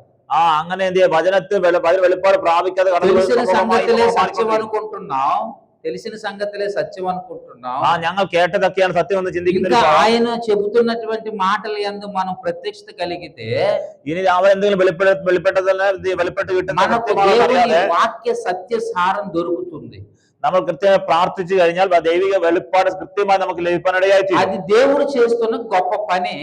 ആ ദൈവം നമുക്ക് തരുന്ന നല്ലൊരു ఉదాహరణമാണ്. ఇందులో మొదటి మాట ఏంటంటే లేఖనాలను చదవకుండా మిగిలిపోయిన వారు చాలా మంది ఉన్నారు, కానీ సత్యం వారికి అర్థం కావటంలే లేదు. బైబిల్ తీసుకుపోతాం, ബൈബിൾ എടുത്തോണ്ട് പോകാം, പക്ഷെ സുവിശേഷം എന്ത് ചെയ്യും? ప్రతి വായിക്കാനും సభకి వెళ్తాం, ധ്യാനിക്കാനുമില്ല. ప్రతి సభకు వెళ్తాం, എല്ലാ സഭകൾക്കും പോകും. ఎవ్రీ టైం మన దగ్గర వాక్యం లోపల ఉంటుంది, എപ്പോഴും വചനമൊക്കെ ഉള്ളിലുണ്ട്. కానీ దానిలో ఉన్న సత్యాన్ని సారాన్ని మనం గమనించలేనట్టు. എന്നാൽ ആ വചനത്തിനകത്തുള്ള മർമ്മങ്ങളെയും സാരാംശത്തെയും തിരിച്ചറിയാൻ നമുക്ക് കഴിയാതെ പോകുന്നു. మనకి తెలియకపోతే మనం ఎలా గ్రహిస్తాం? നമുക്ക് അറിയത്തില്ലെങ്കിൽ നമ്മൾ അങ്ങനെയാണ് അത് ഗ്രഹിക്കുന്നത്. ఉదాహరణకి కొంతమందికి చదువు రాదు, ఉదాహరణ നമുക്കറിയാം കുറച്ച് പേർക്ക് ఈ కాలంలో వాక్యం కూడా ఉన్నారంటే ఒక మాట చెప్పు, ఈ కాలంలో కూడా చదువు లేని వాళ్ళు ఉన్నారంటే ఉన్నారని నమ్ముతాం లేదా? ഈ കാലഘട്ടത്തിൽ വായിക്കാനും എഴുതാനും അറിയത്തില്ലാത്തവരുണ്ടെന്ന് പറഞ്ഞാൽ നമുക്ക് വിശ്വസിക്കാൻ പറ്റുമോ? మొన్న మరి మా ప్రాంతంలో 10th క్లాస్ చదవడానికి దాదాపు 3వ సారి ఆయన 10th క్లాస్ ఆ కుమారుడు ആ ഒരു സഹോദരൻ എന്ത് ചെയ്യുക, 3ാമത്തെ പ്രാവശ്യം 10ാം ക്ലാസ് എഴുതാൻ 3 సార్లు సబ్జెక్టులు వరిగా పోతూ ఉన్నాడు. 3 പ്രാവശ്യം 10ാം ക്ലാസ് എഴുതിയിട്ട് എന്ത് ചെയ്യുക, ആ സബ്ജക്ട് పല సబ్జెక్టు തോറ്റുപോയി. 3వసారి కూడా పోయాడు. 3ാം പ്രാവശ്യം അതുപോലെ തന്നെ എന്ത് ചെയ്യുക, സബ്ജക്ട് തോറ്റുപോയി. ఏంటయ్యా అంటే తెలుగు బాగా చదవగలుగుతాడు, ആ തെലുങ്ക് നല്ലപോലെ വായിക്കും, ఇంగ్లీష్ అక్షరాలు కొంచెం కొంచెం అర్థం అవుతాయి, എന്നാൽ ഇംഗ്ലീഷിൽ കുറച്ച് വാക്കുകൾ അവന് മനസ്സിലാവും. ఆయనకి లెక్కలు పెట్టడం రాదు సరిగా, എന്നാൽ അവന് കണക്ക് നല്ലപോലെ അറിയത്തില്ല. ఈ విషయాలు కొన్ని పోగొట్టుకుంటున్నాడు. ഈ ഇംഗ്ലീഷും കണക്കും മതി അവൻ എപ്പോഴും പരാജയപ്പെട്ടു പോയിക്കൊണ്ടിരിക്കുക. ఎందుకు అలా చేస్తున్నావు అని తల్లిదండ్రులు అడిగారు, എന്തുകൊണ്ടാണ് അങ്ങനെ പരാജയപ്പെട്ടു പോകുന്നതെന്ന് ചോദിച്ചു. సమాధానం లేదు. എന്നാൽ മാതാപിതാക്കൾ ചോദിച്ചപ്പോൾ അവന് ഉത്തരമില്ല. తన స్నేహితులు అడిగారు, അവന്റെ സ്നേഹിതന്മാർ ചോദിച്ചു, సమాధానం లేదు. ആ ഉത്തരമില്ല. మరి ఎలాగ ఈ వ్యక్తి చదువుతున్నాడు కానీ పాస్ కావట్లేదు, ఫెయిల్ అయిపోతున్నాడు? എന്നാൽ ഇവനെന്ത് എപ്പോഴും వాయిക്കുന്നുണ്ട് പഠിക്കുന്നുണ്ട്, പക്ഷേ ఇతనిలో ఉన్న సంగతి ఏంటని మనం ఒకవేళ బాగా కొంచెం ధ్యానం చేసి తరచుగా నేను వెళ్ళి ఆ అబ్బాయితో మాట్లాడినప్పుడు ഞാൻ വളരെ ഈ വിഷയത്തെ കുറിച്ച് ധ്യാനിച്ച് പ്രാർത്ഥിച്ച ആ മോന്റെ അടുത്തേക്ക് വന്നപ്പോൾ నాకు ఇంట్రెస్ట్ లేదండి, അവന് ഇൻട്രസ്റ്റ് ഇല്ല എന്ന് నాకు చదవడానికి ఇంట్రెస్ట్ లేదండి, എനിക്ക് വായിക്കാൻ അല്ലെങ്കിൽ പഠിക്കാൻ ഇൻട്രസ്റ്റ് ഇല്ല. ఆ సబ్జెక్టులు పోయి రాయడానికి నాకు అసలు ఇంట్రెస్టే లేదండి. ആ തോറ്റുപോയ സബ്ജക്ട് എഴുതുവാൻ എനിക്ക് യാതൊരു ఇన్ట్రెస్ట్ ഇല്ലെന്ന് പറഞ്ഞു. నువ్వు ఎలాగోగలా చదవాలా, ఆ యొక్క పాస్ అవ్వాలి అని తల్లిదండ్రులు అంటున్నారు, നീ അങ്ങനെ പോയി എഴുതി എന്ത് ജയിക്കാൻ స్నేహితులు కూడా అంటున్నారు. ആ സ്നേഹിതന്മാരും അത് തന്നെ പറയുന്നത്. నా మైండ్ లో అయితే అసలు అవి లేనే లేవు. എന്റെ മനസ്സിന്റെ ഉള്ളിൽ എന്ത് ചെയ്യുക, എനിക്കത് പഠിക്കണമെന്നോ ജയിക്കണമെന്നോ ഇല്ല అని చెప్పినప్పుడు అవును కదా, ఆశ ఉంటే కనీసం లోపల ఆ త్రాణం ఉంటే నువ్వు చదువుతావు, ఆ సబ్జెక్ట్ మీద పట్టు సంపాదిస్తావు, రేపు పరీక్షకు వెళ్తే రాసి పాస్ అయ్యే అవకాశం ఉంది. నీకు లేనప్పుడు ఏం చేస్తావు? നമുക്ക് പഠിക്കണമെന്നൊരു ആഗ്രഹം ഇതിന്റെ അകത്തുണ്ടെങ്കിൽ എന്ത് ചെയ്യുക, നമ്മളത് പഠിക്കുകയും വായിക്കുകയും പോയി എഴുതുകയും ചെയ്യുമ്പോൾ നമ്മൾ ജയിക്കേണ്ടി വരും. అప్పుడు చెప్పానన్నమాట, నువ్వు కొంచెం తెచ్చుకోవాలి అని. അപ്പോൾ ഞാൻ അത് സംസാരിച്ച് കഴിഞ്ഞപ്പോൾ അവൻ പറഞ്ഞു, ఎలా తెచ్చుకుంటానయ్యా అంటాడు. അത് എങ്ങനെ പഠിക്കുമെന്ന് ചോദിച്ചു. నీకు నీవే తెచ్చుకోవాలా, നിനക്ക് നീ തന്നെ പഠിക്കണമെന്ന് പറഞ്ഞു. నీకు నీకే ఇంట్రెస్ట్ ఉండాలా, നീ നിന്റെ ജീവിതത്തിൽ നിനക്ക് തന്നെ బాగా ఇష్టమైన ఫుడ్ ఏంటి అని అడిగాను అనమాట. నీకు బాగా తినే ఫుడ్ ఏంటి ఇష్టం అన్న. നിനക്ക് ഫുഡ് കഴിക്കാൻ നല്ല ഇഷ്ടമല്ലേ? మటన్ బిర్యానీ. మటన్ బిర్యానీ నువ్వు చేసుకోగలవా? നീ അത് നിനക്ക് ചെയ്യാൻ അറിയാമോ? ఆర్డర్ పెడితే వస్తుంది, അത് ഓർഡർ കൊടുത്താൽ ആ ഹോട്ടലിൽ കിട്ടും. కానీ అది వచ్చిన తర్వాత నేను తింటున్నా. അത് ലഭിച്ചതിന് ശേഷം തിന്ന് കഴിക്കുന്നുണ്ട്. అదే మటన్ బిర్యానీ నువ్వు చేయాలంటే അതേ బిర్యానీ എന്ത് ചെയ്യാ നീ ചെയ്യുക, నా వల్ల కాదండి. എന്നെ കൊണ്ട് സാധ്യമല്ലെന്ന് പറഞ്ഞു. బోర్డు హోటల్స్ ఉన్నాయి, బోర్డు హోటల్స్ చాలా ఎక్కువ హోటల్స్ ఉన్నాయి, అక్కడ తెప్పించుకోవచ్చు. അവിടെ ഒത്തിരി ഹോട്ടലുകളുണ്ട്. ആ ഹോട്ടലിൽ നിന്ന് ഏതെങ്കിലും ഹോട്ടലിൽ നിന്ന് എന്ത് ചെയ്യാ, അത് പൈസ കൊടുത്ത് മേടിക്കാൻ പറ്റും. అయితే అక్కడి నుంచి తెప్పించుకొని తినే అలవాటు నీకు ఉంది తప్ప അവിടെ നിന്ന് മേടിച്ച് എന്ത് ചെയ്യാ, നീ കഴിക്കുന്ന ഒരു తినే అనుభవం నీకు లేదు. എന്നാൽ നിനക്ക് എന്ത് ചെയ്യാ, ഉണ്ടാക്കി കഴിച്ച ശീലം നിനക്കില്ല. ఒక్కసారి ఆలోచించు, ഒരു നിമിഷം ఆలోചിക്കണം. కరోనా కష్టకాలంలో ఆ కరోనా సమయത്ത് అటు ఇటు ప్రజలు కదలకుండా మనకి ఇదేశారన్నమాట. అయితే లాక్డౌన్ పెట్టారు. అప్పుడు మనం తినలేని పరిస్థితి ఏర్పడింది. ఆ సమയത്ത് నిత్యావసర వస్తువులు కొనుక్కోలేని పరిస్థితి ఏర్పడింది. అత్యవసరమైన సాధనం మేడిക്കാൻ పറ്റാത്ത అవసరం. ఒకవేళ ఒక గంట బయటికి వెళ్ళినా తెచ్చుకొని వంట రాని వాళ్ళు కూడా వండుకోలేని పరిస్థితి ఏర్పడింది. ఆ సాధనం మేടിച്ചു వന്ന് വീട്ടിൽ ഭക്ഷണം. అలాంటి పరిస్థితి వచ్చిందని నువ్వేం చేస్తావు? അങ്ങനെ അവസ്ഥ വന്നാൽ എന്ത് ചെയ്യും? ఏం చేస్తావు అంటే ఇక మాటల. അപ്പോൾ അന്നേരം അവന് തിരിച്ചു സംസാരമില്ല. అప్పుడు మనమే వండుకోవాలి. അപ്പോൾ നമ്മൾ തന്നെ എന്ത് ചെയ്യാം? అప్పుడు నీకు ఏది ఇష్టం అది నువ్వు వండుకోవాలనుకున్నప్పుడు ఏం చేయాలా? അപ്പോൾ നമുക്ക് ఇష్టമുള്ള భക്ഷണം ఉండకుండా దాని మీద దృష్టి పెట్టి అది ఎలా వండారు, ఏ విధంగా వండుతున్నారు, దాని యొక్క విధి విధానాలు ఏంటని మనం తెలుసుకుంటాం. అది എങ്ങനെ ഭക്ഷണം ഉണ്ടാക്കണം, എങ്ങനെ വെക്കണം എന്നുള്ളത് തിരിച്ചറിവ് നമുക്ക് ഉണ്ടാകണം. కనీసం మనమైనా ప్రయత్నం చేస్తాం. നമ്മൾ തന്നെ చేసిన తర్వాత అది చేసిన శേഷം నువ్వు అందులో ఒకవేళ సక్సెస్ అయితే അതിലൊരു നമ്മൾ വിജയിച്ചു കഴിഞ്ഞാൽ చాలా ఆనందిస్తావు. നീ ഒത്തിരി ആനന്ദിക്കേണ്ടതായി. నాకు ఈ వంట వచ్చింది, എനിക്ക് ఒకవేళ ఎవరైనా వండకపోయి నిన్ను వండుకుంటా. എന്തിനെ ഭക്ഷണം വയ്ക്കാൻ ആഗ്രഹമുണ്ടെങ്കിൽ നിന്നെ ആ തരത്തിൽ అనేటువంటి సంకల్పం నీకు కలిగింది కదా, അങ്ങനെ ഒരു ആഗ്രഹം എനിക്ക് ഉണ്ടായില്ലേ, నువ్వు చేసావు కదా. നീ ചെയ്തില്ലേ? అయితే ఇంకో సంగతి ఏంటంటే ఎప్పుడైనా చేయడానికి సిద్ధపడతావు. പിന്നെ എപ്പോൾ ഏത് സമയത്ത് പറഞ്ഞാലും നീ അത് ചെയ്യാണ്ടേ തീരും. ఆ మాట తీసుకున్నాడు. ആ വാക്യം കേട്ട് అది భౌతికమైన విషయం ఆహార విధానాలు వివరించినప్పుడు ആ ഭൗതികമായിട്ടുള്ള വിഷയം ഭക്ഷണം ഉണ്ടാകുന്ന കാര്യം വെച്ച് ഞാൻ അവനോട് ഉദാഹരണം സഹിതം പറഞ്ഞപ്പോൾ మొన్నే 3 సబ్జెక్టులు రాశాడు. നേരത്തെ കഴിഞ്ഞ ഈ പ്രാവശ്യം 3 സബ്ജക്ട് എഴുതി. ఆ 3 సబ్జెక్టులు కూడా పాస్ అయిపోయాడు. ആ 3 సబ్జెക്టుം పాസ്സാകാൻ തീർന്നു. దేవునికి స్తోత్రం. ദൈവത്തിന് സ്തോത്രം. అంటే అర్థం అంటే నీకు నీవే దానిని సాధకం చేసుకోవాలి, ఇంకెవరు రాడు. അവൻ നമുക്ക് നമ്മൾ തന്നെ വഴികാട്ടുവാണ്. మనసు లేదంటే ఎలాగా అనే మాట చెప్పానమాట. ఇక్కడ ఇంకొక విషయం ఏంటంటే ഇവിടെ മറ്റൊരു വിഷയം എന്താണെന്ന് ചോദിച്ചാൽ వాక్యమును కూడా అలాగే చదువుతూ ఉండాలి. അതുപോലെ വചനവും കൂടെ നമ്മൾ వాక్యమును సత్యాన్ని కూడా మనం గమనించాలి. അതുപോലെ വചനം നമ്മൾ വായിക്കുകയും വചനത്തെ സത്യത്തെ ഗ്രഹിക്കുകയും ചെയ്യണം. అయితే ఒక సంగతి ఇప్పుడు ఇంకొక అందులో రెండవ భాగం ఏంటయ్యాలి, അല്ലെ രണ്ടാമത്തെ ഭാഗം എന്താണെന്ന് ചോദിച്ചാൽ అన్ని సంగతులు మనకు అర్థం కావు. എല്ലാ విషయం നമുക്ക് മനസ്സിലാകത്തില്ല. బైబుల్ ఆదికాండం మొదలుకొని ప్రకటన గ్రంథం చదువుతాం, ഉൽപ്പത്തി പുസ്തകം മുതൽ വെളിപ്പാട് പുസ്തകം നമ്മൾ വായിക്കാം. ప్రవచనాలు ఏంటో మనకు తెలియకపోవచ్చు, പ്രവചനങ്ങളാണ് നമുക്ക് മനസ്സിലാവും. బహుశా చరిత్ర గ్రంథాలు తెలియకపోవచ్చు, ഒരു പക്ഷേ ചരിത്ര ഗ്രന്ഥങ്ങൾ നമുക്ക് മനസ്സിലാവും. ఆ ప్రవక్తలు రాసిన వచనాలు నెరవేర్పు మనకు తెలియకపోవచ్చు, പ്രവചന ഗ്രന്ഥങ്ങൾ അത് നിറവേറും ఇవన్నీ తెలియకపోవచ్చు. പലതും നമുക്ക് അറിയാതിരിക്കാം, పర్వాలేదు, സാരമില്ല. కానీ എന്നാൽ చెప్పేవాడు ఒకడు ఉంటాడనమాట. അത് പറയുന്ന നമുക്ക് മനസ്സിലാക്കി തരുന്ന ഒരു വ്യക്തിയുണ്ട്. చెప్పేవాడిని దేవుడు ఏర్పాటు చేసి അത് വെളിപ്പെടുത്തി തരുന്ന അല്ലെങ്കിൽ സംസാരിക്കുന്ന പ്രസംഗിക്കുന്ന വ്യക്തികളെ ദൈവം ഏർപ്പാട് ചെയ്തിട്ടുണ്ട്. ఆ చెప్పేవాళ్ళు ఎవరయ్యా అంటే അത് സംസാരിക്കുന്ന ആരാണെന്ന് ചോദിച്ചാൽ దేవుడు ఒక పద్ధతిని ప్రారంభించాడు, మనకు తెలుసు. ദൈവം ഒരു പദ്ധതി ആരംഭിച്ച് നമുക്കറിയാം. దేవుడు డైరెక్ట్ గా తన ప్రజలతో మాట్లాడితే ప్రజలు చనిపోయే పరిస్థితిలో ఉన్నారు. മനുഷ്യർ നശിച്ചു പോകുന്ന സമയത്ത് ദൈവം ഡയറക്റ്റ് അവിടെ സംസാരിക്കാൻ ഒരു പദ്ധതി ദൈവം ഉണ്ടാക്കി. ఓ మోషే, నీవే దేవునితో మాట్లాడి ఆ సంగతులు మాకు చెప్పు. അപ്പോൾ ജനം പറഞ്ഞു, മോശെ നീ എന്ത് ചെയ്യുക, ഞാൻ ദൈവത്തോട് സംസാരിച്ച ഞങ്ങളുടെ കാര്യം പറയാൻ പറഞ്ഞു అని ప్రజలు అన్నారనమాట. അങ്ങനെ మనుషులు പറഞ്ഞു. దేవుడు కూడా ఆ సంగతులకు మునిపే ఆయన ఏర్పాటు చేసుకున్నాడు. അത് ജനം പറയുന്നതിന് മുന്നമേ തന്നെ ദൈവം മോശയെ അതിനുവേണ്ടി തയ്യാറാക്കി. దేవుని యొద్ద నుండి సందేశాన్ని సాధారణ జనులు కూడా చేరడానికి ദൈവത്തിന്റെ സന്ദേശം സാധാരണ ജനങ്ങളിലേക്ക് ലഭിക്കേണ്ടതിന് దేవుడు ఏర్పాటు చేసుకున్నటువంటి విధానం, ദൈവമാല ഒരുക്കിയിരിക്കുന്ന ആ സംവിധാനം ప్రవక్తలు, അത് പ്രവാചകന്മാരാണ്.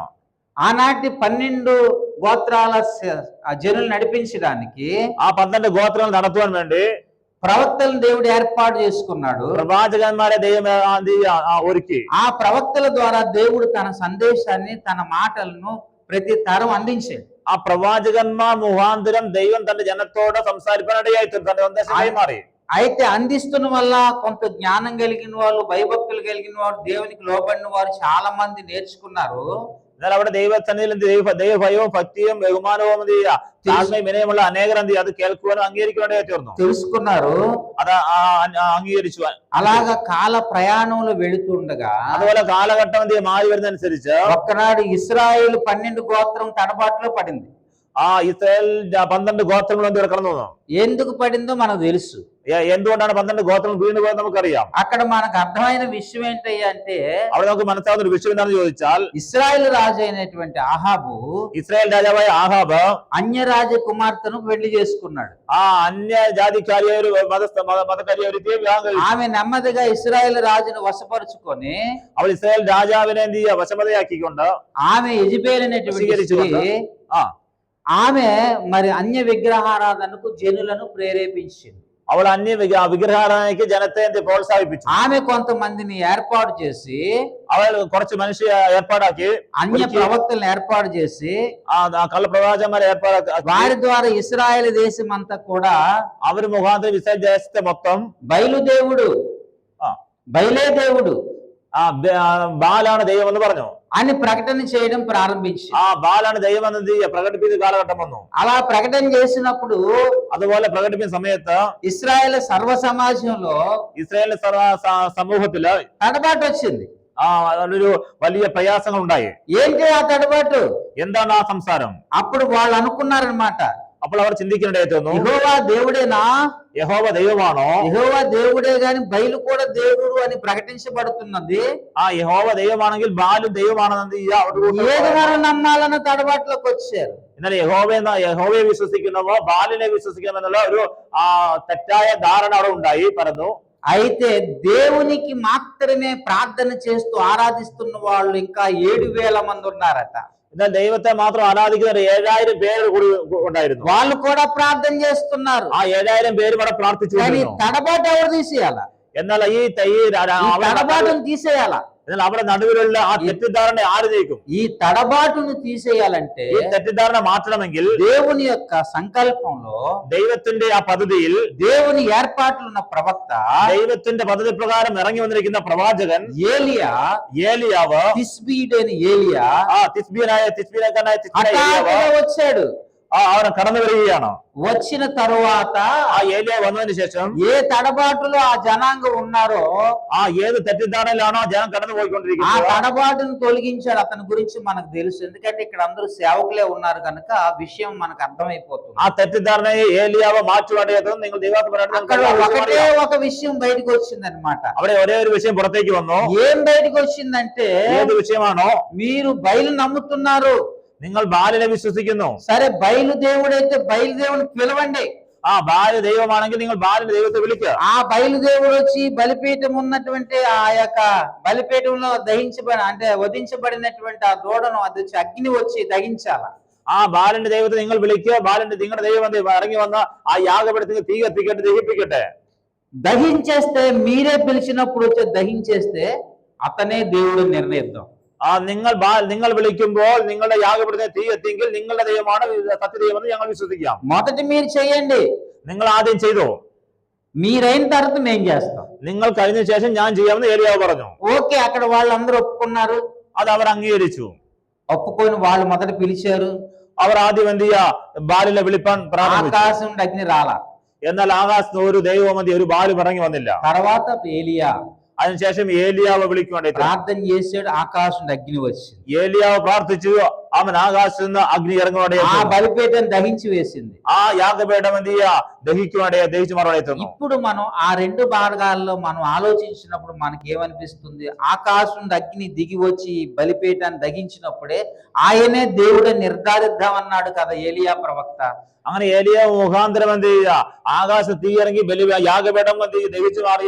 ദഹിച്ചപ്പോൾ അവൻ ആ ജനത്തിന് മുമ്പിൽ ബാൽ എന്ന ദൈവമല്ല, യഥാർത്ഥ ദൈവം യഹോവ ദൈവമാണെന്ന് ഏലിയാവ് തന്റെ ആ പ്രവാചക മുഖാന്തരം ജനത്തിന് ബോധ്യം വരുത്തുവാണ്ടേ തീർന്നു. ആ തെറ്റിദ്ധാരണ മാറ്റുവാണ്ടേ തീർന്നു. అప్పుడు జనుల యొక్క ఆలోచన ఎటువైపు మళ్ళీ ఉంటది మనం చెప్పండి? അപ്പോൾ ആ സമയത്ത് ജനത്തിന്റെ ആ ചിന്ത, ആലോചന എപ്രകാരം മുന്നോട്ട് പോയത് നിങ്ങൾക്ക് ഗ്രഹിക്കാൻ പറ്റുമോ? ఎటువైపు వెళ్ళి ఉంటది వాళ్ళ ఆలోచన? അവരുടെ ആലോചന ഏത് രീതിക്കാണ് പോയത്? ఏది దేవుడే నిర్ధారిద్దామని మనం ఆయనతో పందెం వేసుకుని శపథం చేశాం కదా. ആ ബാലാണ് దైవం എന്ത് ചെയ്യുക? ఆకాశం దగ్గర దిగి వచ్చి కాల్చివేసిన బలిపీఠాన్ని. എന്നാൽ എന്ത് ചെയ്യുക? ആകാശത്ത് ഇറങ്ങി ആ യാഗപീഠത്തെ കത്തിക്കുന്നു. అప్పుడు సత్యదేవుడైన యెహోవా దేవుని కూర్చున్నటువంటి ప్రత్యక్షత ఏలియా ప్రవక్త ద్వారా వాళ్ళకి కలిగింది. అక్కడ దేవునికి స్తోత్రం. സത്യദൈവത്തെ കുറിച്ചുള്ള യഥാർത്ഥമായിട്ടുള്ള വെളിപ്പാട് ഏലിയാവ് എന്ന പ്രവാചകൻ മുഖാന്തരം അവർക്ക് ലഭ്യമാകുവാൻ ഇടയായി തീർന്നു. కలిగింది అంటే తడబాటు తొలగిపోవడానికి ప్రవక్తే కారకుడయ్యాడు. దేవుని సందేశం తీసుకొని వెళ్ళి ഇത് പറയാനുള്ള കാരണം ദൈവത്തിന് സന്ദേശം ജനത്തിന് കൈമാറാൻ വേണ്ടി ഏലിയാവ് എന്ന പ്രവാചകൻ മുഖാന്തരം ആ തെറ്റിദ്ധാരണ മാറ്റി സത്യദൈവത്തെ തിരിച്ചറിയുവാൻ അവർക്ക് സാധിച്ചു. ఆ తర్వాత జనులు చాలా సత్యాన్ని గ్రహించగలిగారు. അതിനുശേഷം ദൈവജനമന്തി അനേക സത്യങ്ങൾ ഗ്രഹിക്കുവാനിടയായി തീർന്നു. అంటే ఇప్పుడు వాళ్ళు ఏ తడబాటును తీసేశాడు? എന്നാൽ അവർ ഏത് തെറ്റിദ്ധാരണ ഇപ്പോൾ നീക്കി കളഞ്ഞത്? బయలుదేవుడా యెహోవా దేవుడు అని తడబాటు, ബാലാണ് ദൈവം അല്ലെങ്കിൽ യഹോവയാണ് ദൈവം എന്നുള്ള തെറ്റിദ്ധാരണ മാറ്റുവാനിടയായി തീർന്നു. సత్యదేవుడైన యెహోవాను వాళ్ళు ఆశ్రయించడానికి అవకాశం కలిగింది. സത്യദൈവമായ യഹോവയിൽ ആശ്രയിപ്പാൻ അവർക്ക് അവകാശം ലഭിച്ചു. ఇట్లాంటి సందర్భమే ഇതുപോലെയുള്ള സന്ദർഭങ്ങളിൽ బైబిల్లో ఉన్నటువంటి ప్రవక్తలందరినీ దేవుడు పంపించి ആ ബൈബിളിൽ അനേക പ്രവാചകന്മാരെ നമുക്ക് పంపించి దేవుడు ఏం చేస్తాడు? తన ప్రజలకు, തന്റെ ജനത്തോട്, సామాన్య ప్రజలకు, സാധാരണക്കാരോട് ఆ సందేశాన్ని అందిస్తుంది. ആ ദൈവം തന്റെ സന്ദേശത്തെ പ്രവാചകന്മാർ മുഖാന്തരം കൈമാറുവാൻ ఇടയായി. అయితే ఈలేమై ఉండాలి ప్రజలు? എന്നാൽ ഇവിടെ ఈ జనం എങ്ങനെയാണുള്ളത്? 66 గ్రంథాలు చదివి ఉండాలా? 66 పుస్తకం వాയിച്ചു. దేవుని వాక్యం చదివి ఉన్నప్పుడు, ദൈവത്തിന്റെ വചനം വായിക്കുമ്പോൾ, లేఖనాలను చూపించినప్పుడు, സുവിശേഷത്തെ 2-3 సాక్ష్యాల ద్వారా సంగతి తెలియపరిచినప్పుడు, 2-3 സാക്ഷികൾ മുഖാന്തരം അതിനെ ഉറപ്പിക്കുമ്പോൾ పేతురు కలిగినట్టు ప్రత్యక్షత അവിടെ പത്രോസ് ലഭ്യമായ కలుగుతుంది. വെളിപ്പാട് നമുക്ക് മന്തി ലഭിക്കാൻ ഇടയായി തീരണം. ఆమేన్. ఆమేన్. దేవునికి స్తోత్రం. ദൈവത്തിന് സ്തോത്രം. అంటే దేవుడు తన పనిని అలా కొనసాగిస్తున్నప్పుడు ദൈവം തന്റെ പദ്ധതി അങ്ങനെ നിറവേറ്റുമ്പോൾ ఆనాటి ఇశ్రాయేలు సమాజం అలాగుంటే ആ കാലഘട്ടത്തിൽ ഇസ്രായേലും അങ്ങനെ ഉണ്ടെങ്കിൽ ఇప్పుడు ఆత్మ సంబంధమైన ఇశ్రాయేలు ప్రజలమైన మనము ഈ കാലഘട്ടത്തിൽ ആത്മ സംബന്ധമായിട്ട് ആത്മാവിന്റെ ആത്മീയരായ ഇസ്രായേൽ ജനം എന്നറിയപ്പെടുന്ന നമ്മളെ സംബന്ധിച്ച് రోమన్ క్యాథలిక్ మొదలుకొని ఉన్న సిద్ధాంతాలన్నీ కూడా యేసయ్య దేవుడని నమ్ముతారు.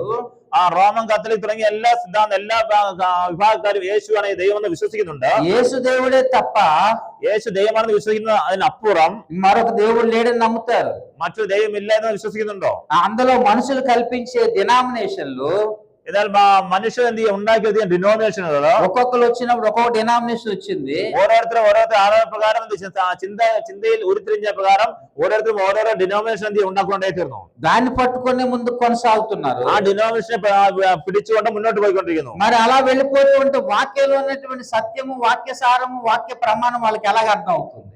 അങ്ങനെ മുന്നോട്ട് പോയാൽ വചനത്തിനകത്തുള്ള സത്യത്തെ എങ്ങനെ അവർ ഗ്രഹിക്കുവാൻ ഇടയായി തീരും. కాబట్టి അതുകൊണ്ട് ఆ పాత నిబంధన ప్రవక్తలను పంపించి దాని జనుల్ని ఎలా విడిపించాడో ആ പഴയ നിയമത്തിൽ പ്രവാചകന്മാർ എങ്ങനെ ദൈവത്തിൽ നിന്ന് സന്ദേശം സ്വീകരിച്ച് തന്റെ ജനത്തിന് കൈമാറിയോ కొత్త నిబంధన జనాంగాన్ని కూడా అదే సూత్రం.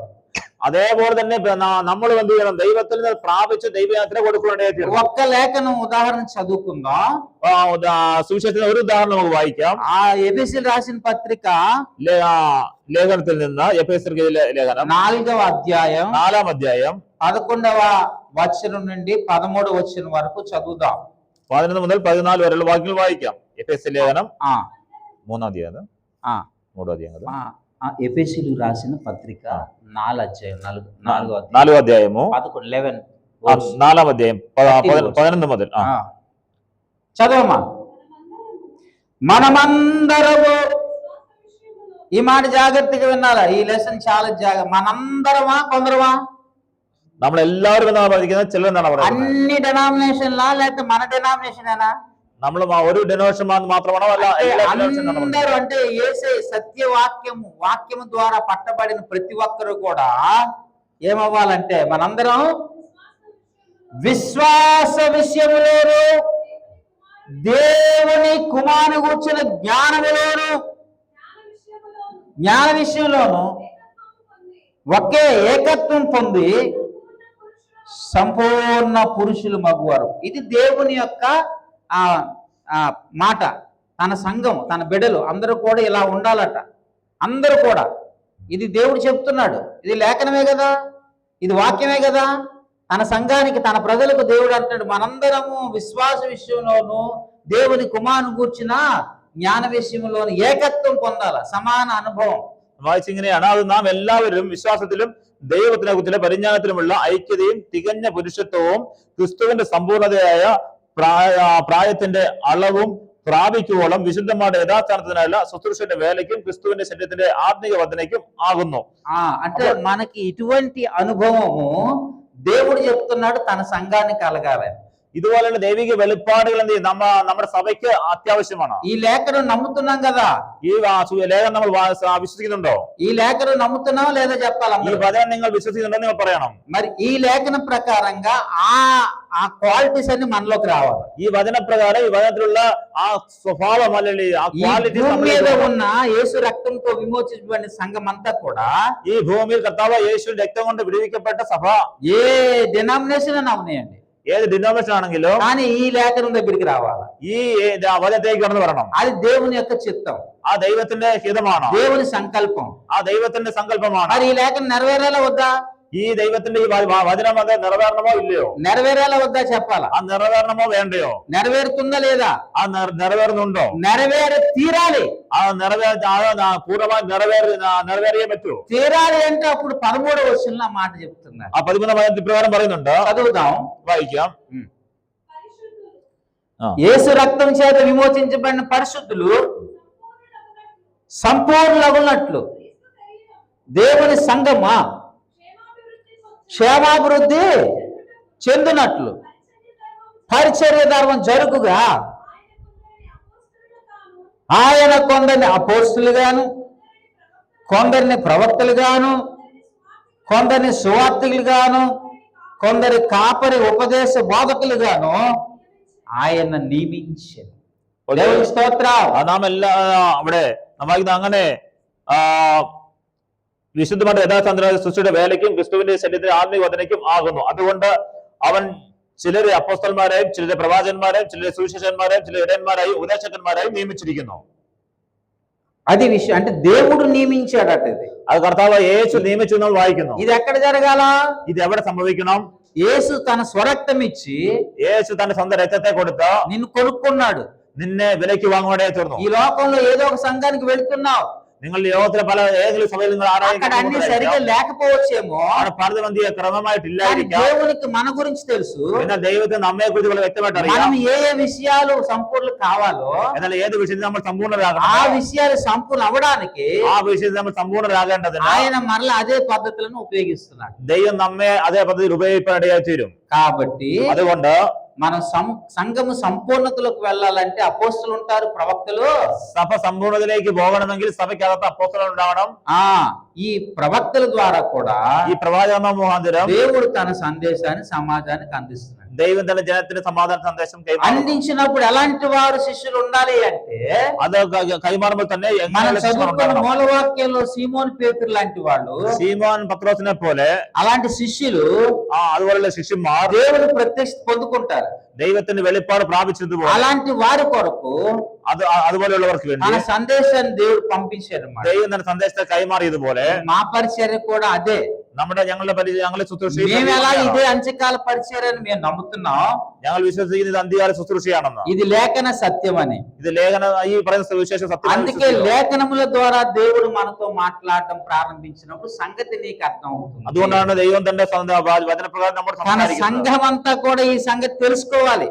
നമ്മുടെ സഭയും ഈ സത്യം തിരിച്ചറിയേണ്ട అదే పద్ధతిని దేవుడు మరలా అంటే ప్రవక్తల పరంపరాన్ని కొనసాగిస్తూ, അതുപോലെ ദൈവം നമ്മുടെ തലമുറയായിട്ട് లోకమంతా ఏమనుకుంటే అనుకోని, ലോകം നമ്മളെ കുറിച്ച് എന്ത് ചിന്തിച്ചാലും നമുക്ക് വിഷയമല്ല. ఒకప్పుడు నా చిన్నప్పుడు 79లో ఈ లోకం అంతమైపోద్ది అనేవాడు. 1979 എന്റെ ജീവിതത്തിൽ ഞാൻ ഈ ലോകമെല്ലാം എനിക്ക് അറിയാമെന്ന്, మళ్ళీ 10 ఏళ్ళు అయిన తర్వాత 80 అయిపోద్ది అన్నారు. 80 ഈ లోകം അവസാനിക്കുമെന്ന് പറഞ്ഞു. నాకు భయం వేసేది అనమాట. എനിക്ക് അപ്പോൾ പേടി വന്നു. పెద్ద ప్రళయం వస్తుంది, വലിയ ജലപ്രളയം കടന്നു വരുന്നു. సముద్రం అక్కడ ముందే స్థానం తప్పి లోనికి బయటకు వచ్చేస్తుంది. അവിടെ നല്ല വെള്ളം കയറി വന്നു. మొత్తం విలయతాండం అయిపోతుంది. അതെല്ലാം വെള്ളത്തിൽ മുങ്ങിപ്പോകുന്ന ഒരു അവസ്ഥ വന്നു. అప్పుడు నేను అనుకునేవాడిని, അപ്പോൾ ഞാൻ വിചാരിച്ചു, అరే నేనేమైపోతానని, ഞാൻ എന്തായിപ്പോ, ഞാൻ അവസാനിക്കുമോ, చెడిపోతానేమో అని. ഞാൻ ഇവിടെ കൊണ്ട് അവസാനിക്കുമെന്ന് ఆ సంగతి చెప్పినప్పుడు నాకు భయం వేసింది. അത് ലോകം അവസാനിക്കാൻ പോകുന്നത് ആളുകൾ പറഞ്ഞപ്പോൾ എനിക്ക് చాలా వేదన పడ్డాను. എനിക്ക് ഒത്തിരി വേദനയായി, చాలా బాధపడ్డాను. ഞാൻ വളരെ ഭാരപ്പെട്ടു. 2000 సంవత్సరంలో కూడా ఇదే మాట. 2000 അതേ സംസാരം ഉണ്ടായി. దేవుని మహాకృపను బట్టి, ദൈവത്തിന്റെ മഹാകൃപയിൽ ആശ്രയിച്ച് దేవుని వాక్యము, ദൈവത്തിന്റെ വചനം, സത്യം మమ్మల్ని స్వతంత్రం చేసింది, നമ്മളെ സ്വതന്ത്രമാരാക്കി. అందులో അതിൽ ఈ యుగాంతము, ഈ യുഗാന്ത്യം అప్పుడే അപ്പോൾ തന്നെ జరగదు, ഈ ഇപ്പോൾ സംഭവിക്കുന്നതെന്ന് പറഞ്ഞു. కాబట్టి അതുകൊണ്ട് మనం భయపడవలసిన పని లేదు. നമ്മൾ ഭയപ്പെടേണ്ട ആവശ്യമില്ല. ఎందుకు జరగదు? എന്തുകൊണ്ട് അത് സംഭവിക്കുന്നില്ല? దేవుడు తన వాక్యం ద్వారా తెలియపరుస్తున్నాడు. ദൈവത്തിന്റെ വചനത്തിൽ കൂടി വെളിപ്പെടുത്തുന്നു. నేను రక్షణ పొందుకున్నాను, ഞാൻ രക്ഷിക്കപ്പെട്ടു, ఆ వాక్యాన్ని నాకు చూపించాడు, ఆ వచనం എനിക്ക് నాలో കാണിച്ചു, ఉన్న భయం పోయింది. എന്നിലുള്ള ഭയം മാറുവാനേ. ఎందుకంటే ఎప్పుడు జరుగుద్దో దేవుని వాక్యం చెప్తున్నాడు. ആ ദൈവജനത്തെ അത് എപ്പോൾ സംഭവിക്കുന്ന കൃത്യമായി പറഞ്ഞിട്ടുണ്ട്. అప్పుడు నాకు ఒక ఆదరణ కలిగింది. അപ്പോൾ എനിക്ക് എന്ത് ഒരു വിശ്വാസം ഉണ്ടായി. ఆ ఆదరణ బట్టి, ఆ విశ్వాసాన్ని బట్టి నేను ప్రభువులో ఇంకా ముందుకు వెళ్ళిపోతున్నాను. ആ വിശ്വാസത്തെ ആധാരമായി ഞാൻ മുന്നോട്ട് ఈ రోజు మీ వరకు కూడా రాగలిగాం. ഇതുവരെ നടക്കുവാൻ ദൈവം സഹായിച്ചു. ఇలాంటి గొప్ప సహాయం దేవుడు చేస్తున్నాడు. దేవునికి స్తోత్రం.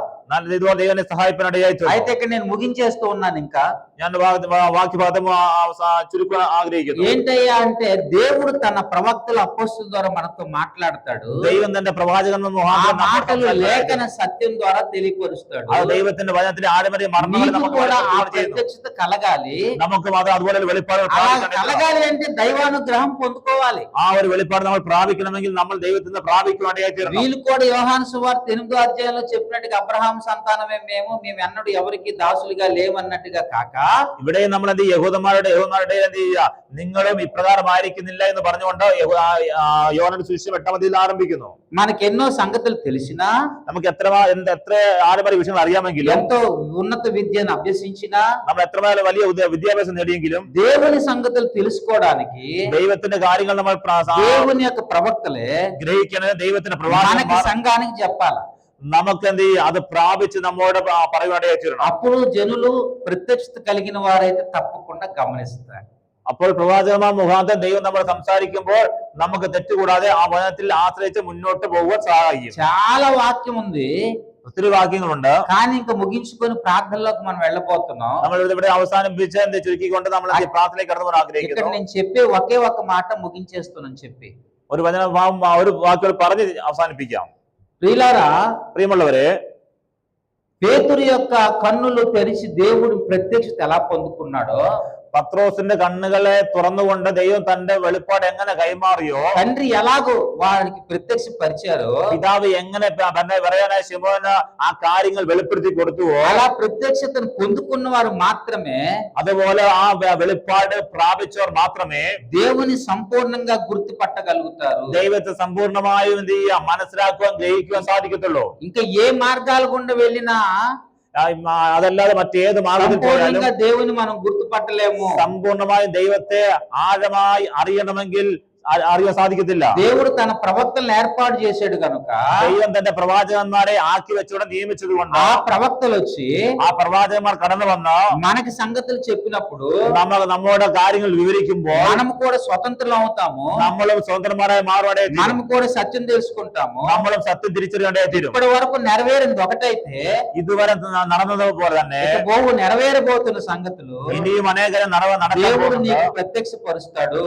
അതെല്ലാം നിറവേറാൻ പോകുന്ന കാര്യങ്ങൾ ఒక్క వచనాన్ని మనం గమనం చేసుకుందాం. ദൈവം നമുക്ക് വെളിപ്പെടുത്തിക്കൊണ്ട് തരും. മറ്റൊരു കാര്യം നമുക്ക് ചിന്തിക്കാം. ఎఫెసీయులకు రాసిన పత్రిక എഫെസ്യർക്ക് ലേഖനം 1వ అధ్యాయము 1ാം അധ്യായം 17వ వచనం, 17ാം వాక్యం. అపొస్తలుడైన పౌలు భక్తుడు അപ്പോസ്തലനായ പൗലോസ് రక్షణ పొందిన ఈ జనుల కొరకు രക്ഷിക്കപ്പെട്ട തന്റെ ജനത്തോട് ప్రతి నిత్యం ప్రార్థన చేస్తున్నాడు.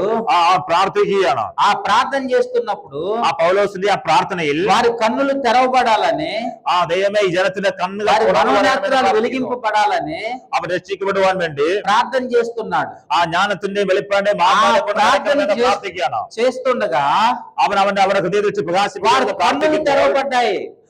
പ്രാർത്ഥിക്കുമ്പോൾ തന്നെ അവരുടെ ഹൃദയത്തിൽ പ്രകാശിക്കപ്പെട്ടു. కానీ వీళ్ళు ముందు యేసుని అంగీకరించిన వాళ్ళే. എന്നാൽ ഇവർ നേരത്തെ യേശുവിനെ അംഗീകരിച്ചവരായിരുന്നു. ఆ 17వ వచనంలో ఉన్న మాట చెప్పినప్పటికీ వాళ్ళ కన్నులు ఇంకా తెరవబడనే లేవు. చాలా విషయాలు తెలుసుకోవాల్సి ఉన్నాయి. എന്നാൽ 17ാം വാക്യത്തിൽ എഫെസ്യർ 1-ാം അധ്യായം 17ാം വാക്യത്തിൽ പൗലോസ് പ്രാർത്ഥിക്കുന്ന ആ പ്രാർത്ഥനയിൽ നമുക്കൊരു കാര്യം മനസ്സിലാക്കാൻ സാധിക്കും. അതുവരെ എന്ത് ചെയ്യുക, അവർ അനേക വിഷയങ്ങൾ കേട്ടിട്ടുണ്ടെങ്കിലും അവരുടെ ഹൃദയദൃഷ്ടി ഇതുവരെ പ്രകാശിച്ചിട്ടില്ല.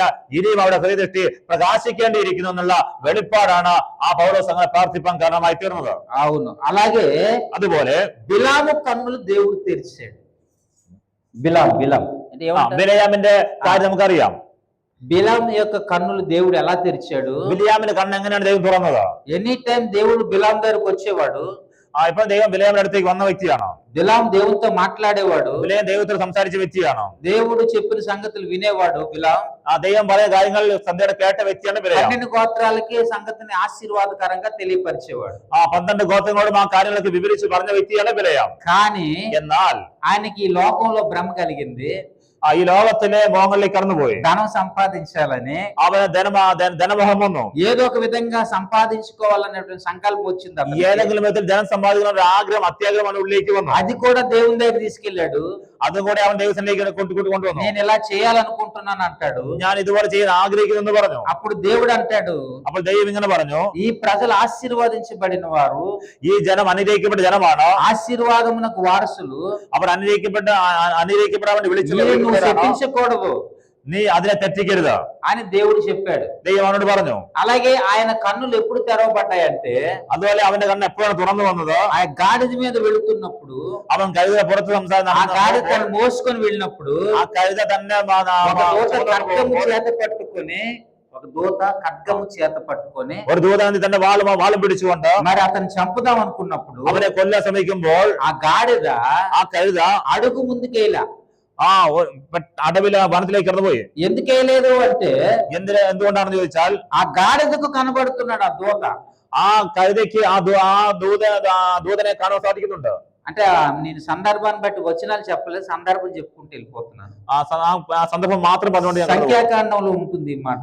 സംഖ്യാപുസ്തകത്തിലാണ് നമ്മൾ വായിക്കുന്നത്. 24-25 అధ్యాయాలు అనుకుంటాను. 24-25 అధ్యాയങ്ങളാണ് ഞാൻ ചിന്തിക്കുന്നത്. వచనాలు తర్వాత చూసుకోండి. అయితే ఇక్కడ విషయం ఏంటంటే, ഇവിടെ విషయం എന്താണെന്ന് ചോദിച്ചാൽ కానీ ఆ దూతకు ఖడ్గం పట్టుకున్నట్టు, ఆ గాడిదకు ఖడ్గం పట్టుకున్న ఆయన కనబడుతున్నాడు ఒక దూత. ആ ദൂതൻ എന്ത് ചെയ്യും? ഒരു വാൾ ഓടിപ്പിടിച്ച് വാളുമായി നിൽക്കുന്നത് കഴുത കാണുന്നുണ്ട്. ఖడ్గం పట్టుకున్నాడు, ആ വാളും പിടിച്ചു നിൽക്കുന്നു. కానీ ఈయన ప్రవక్తే గాని, എന്നാൽ ഇവൻ പ്രവാചകനാണെങ്കിൽ ఆ దూత కనబట్ల.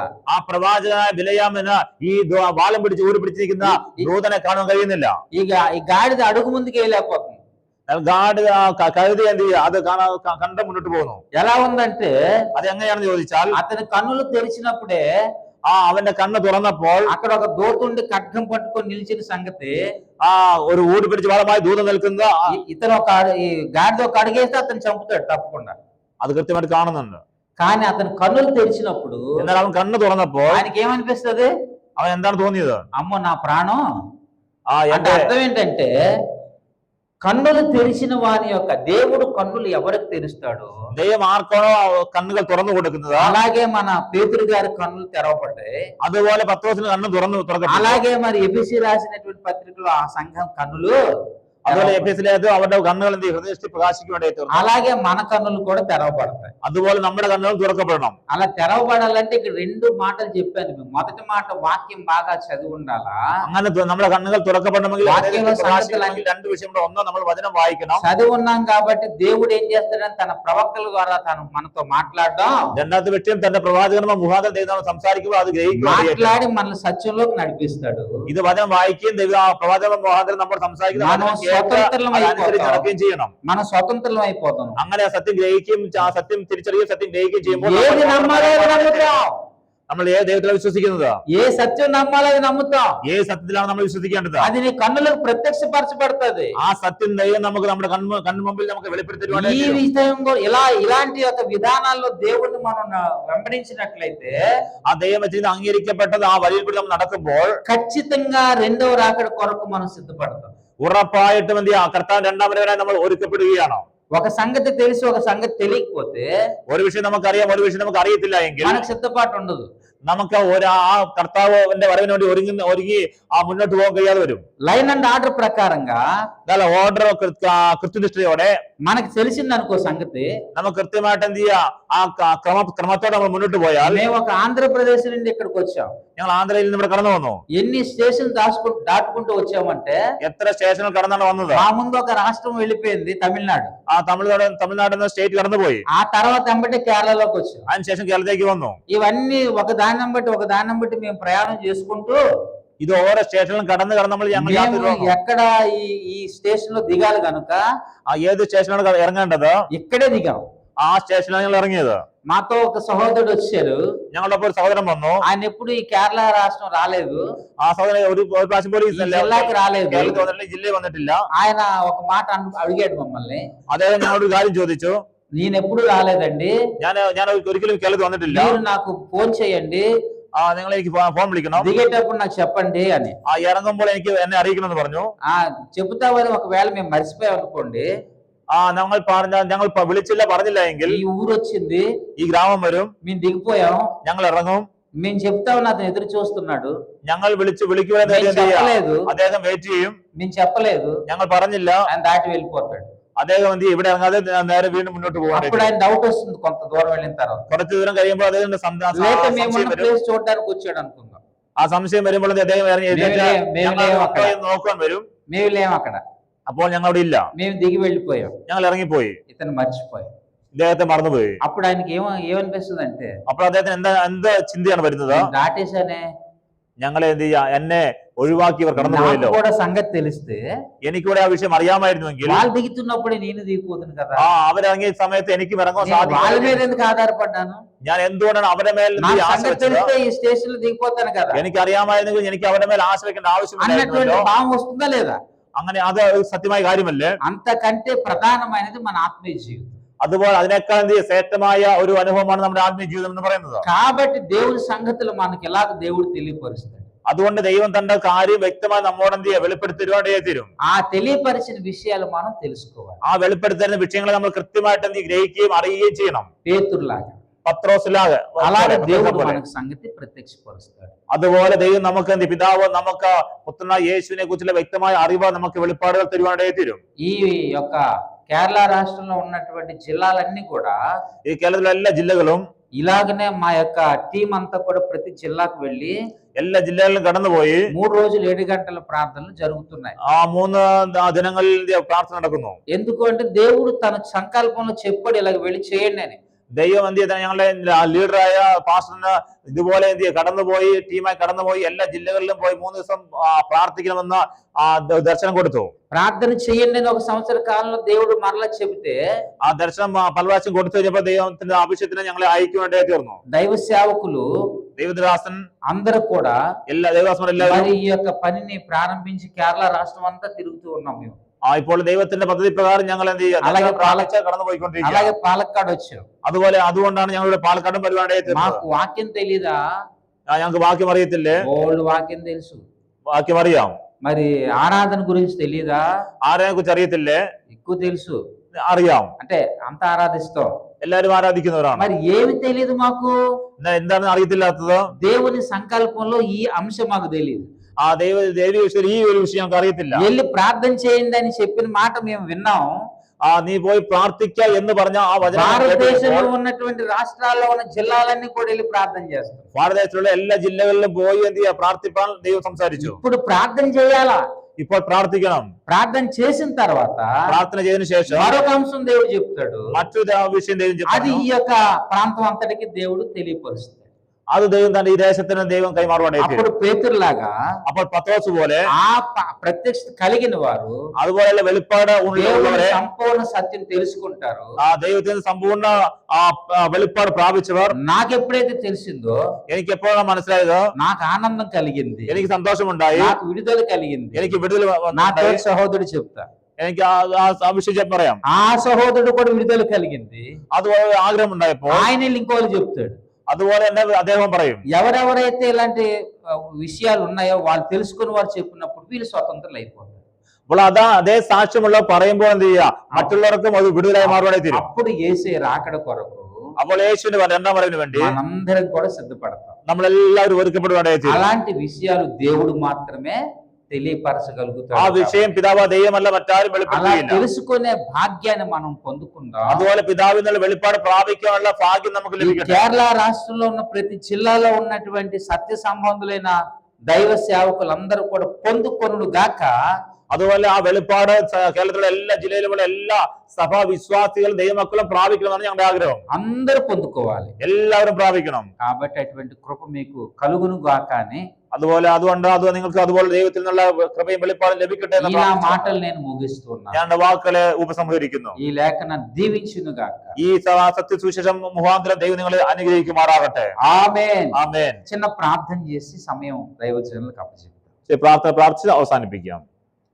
మహిమా స్వరూపుడు అయిన తండ్రి, മഹത്വത്തിൽ അത് വെച്ചിരിക്കുന്ന കർത്താവേ, మరొక్కసారి വീണ്ടും ഒരിക്കൽ കൂടി ఈ వాక్యం ద్వారా നിന്റെ വചന മുഖാന്തരം నాతో എന്നോട് మాతో ഞങ്ങളോട് మాట్లాడవయ్యా. സംസാരിച്ചല്ലോ. അപ്പ నాకైతే తెలియదు ఎవరికి అవసరమో. കർത്താവെ, എനിക്കറിയത്തില്ല ആർക്ക് నీవు ఎవరెవరికి ఈ వాక్యం ద్వారా మాట్లాడావో ദൈവം നീ వారికి ఈ మాటలు స్థిరపరచండి.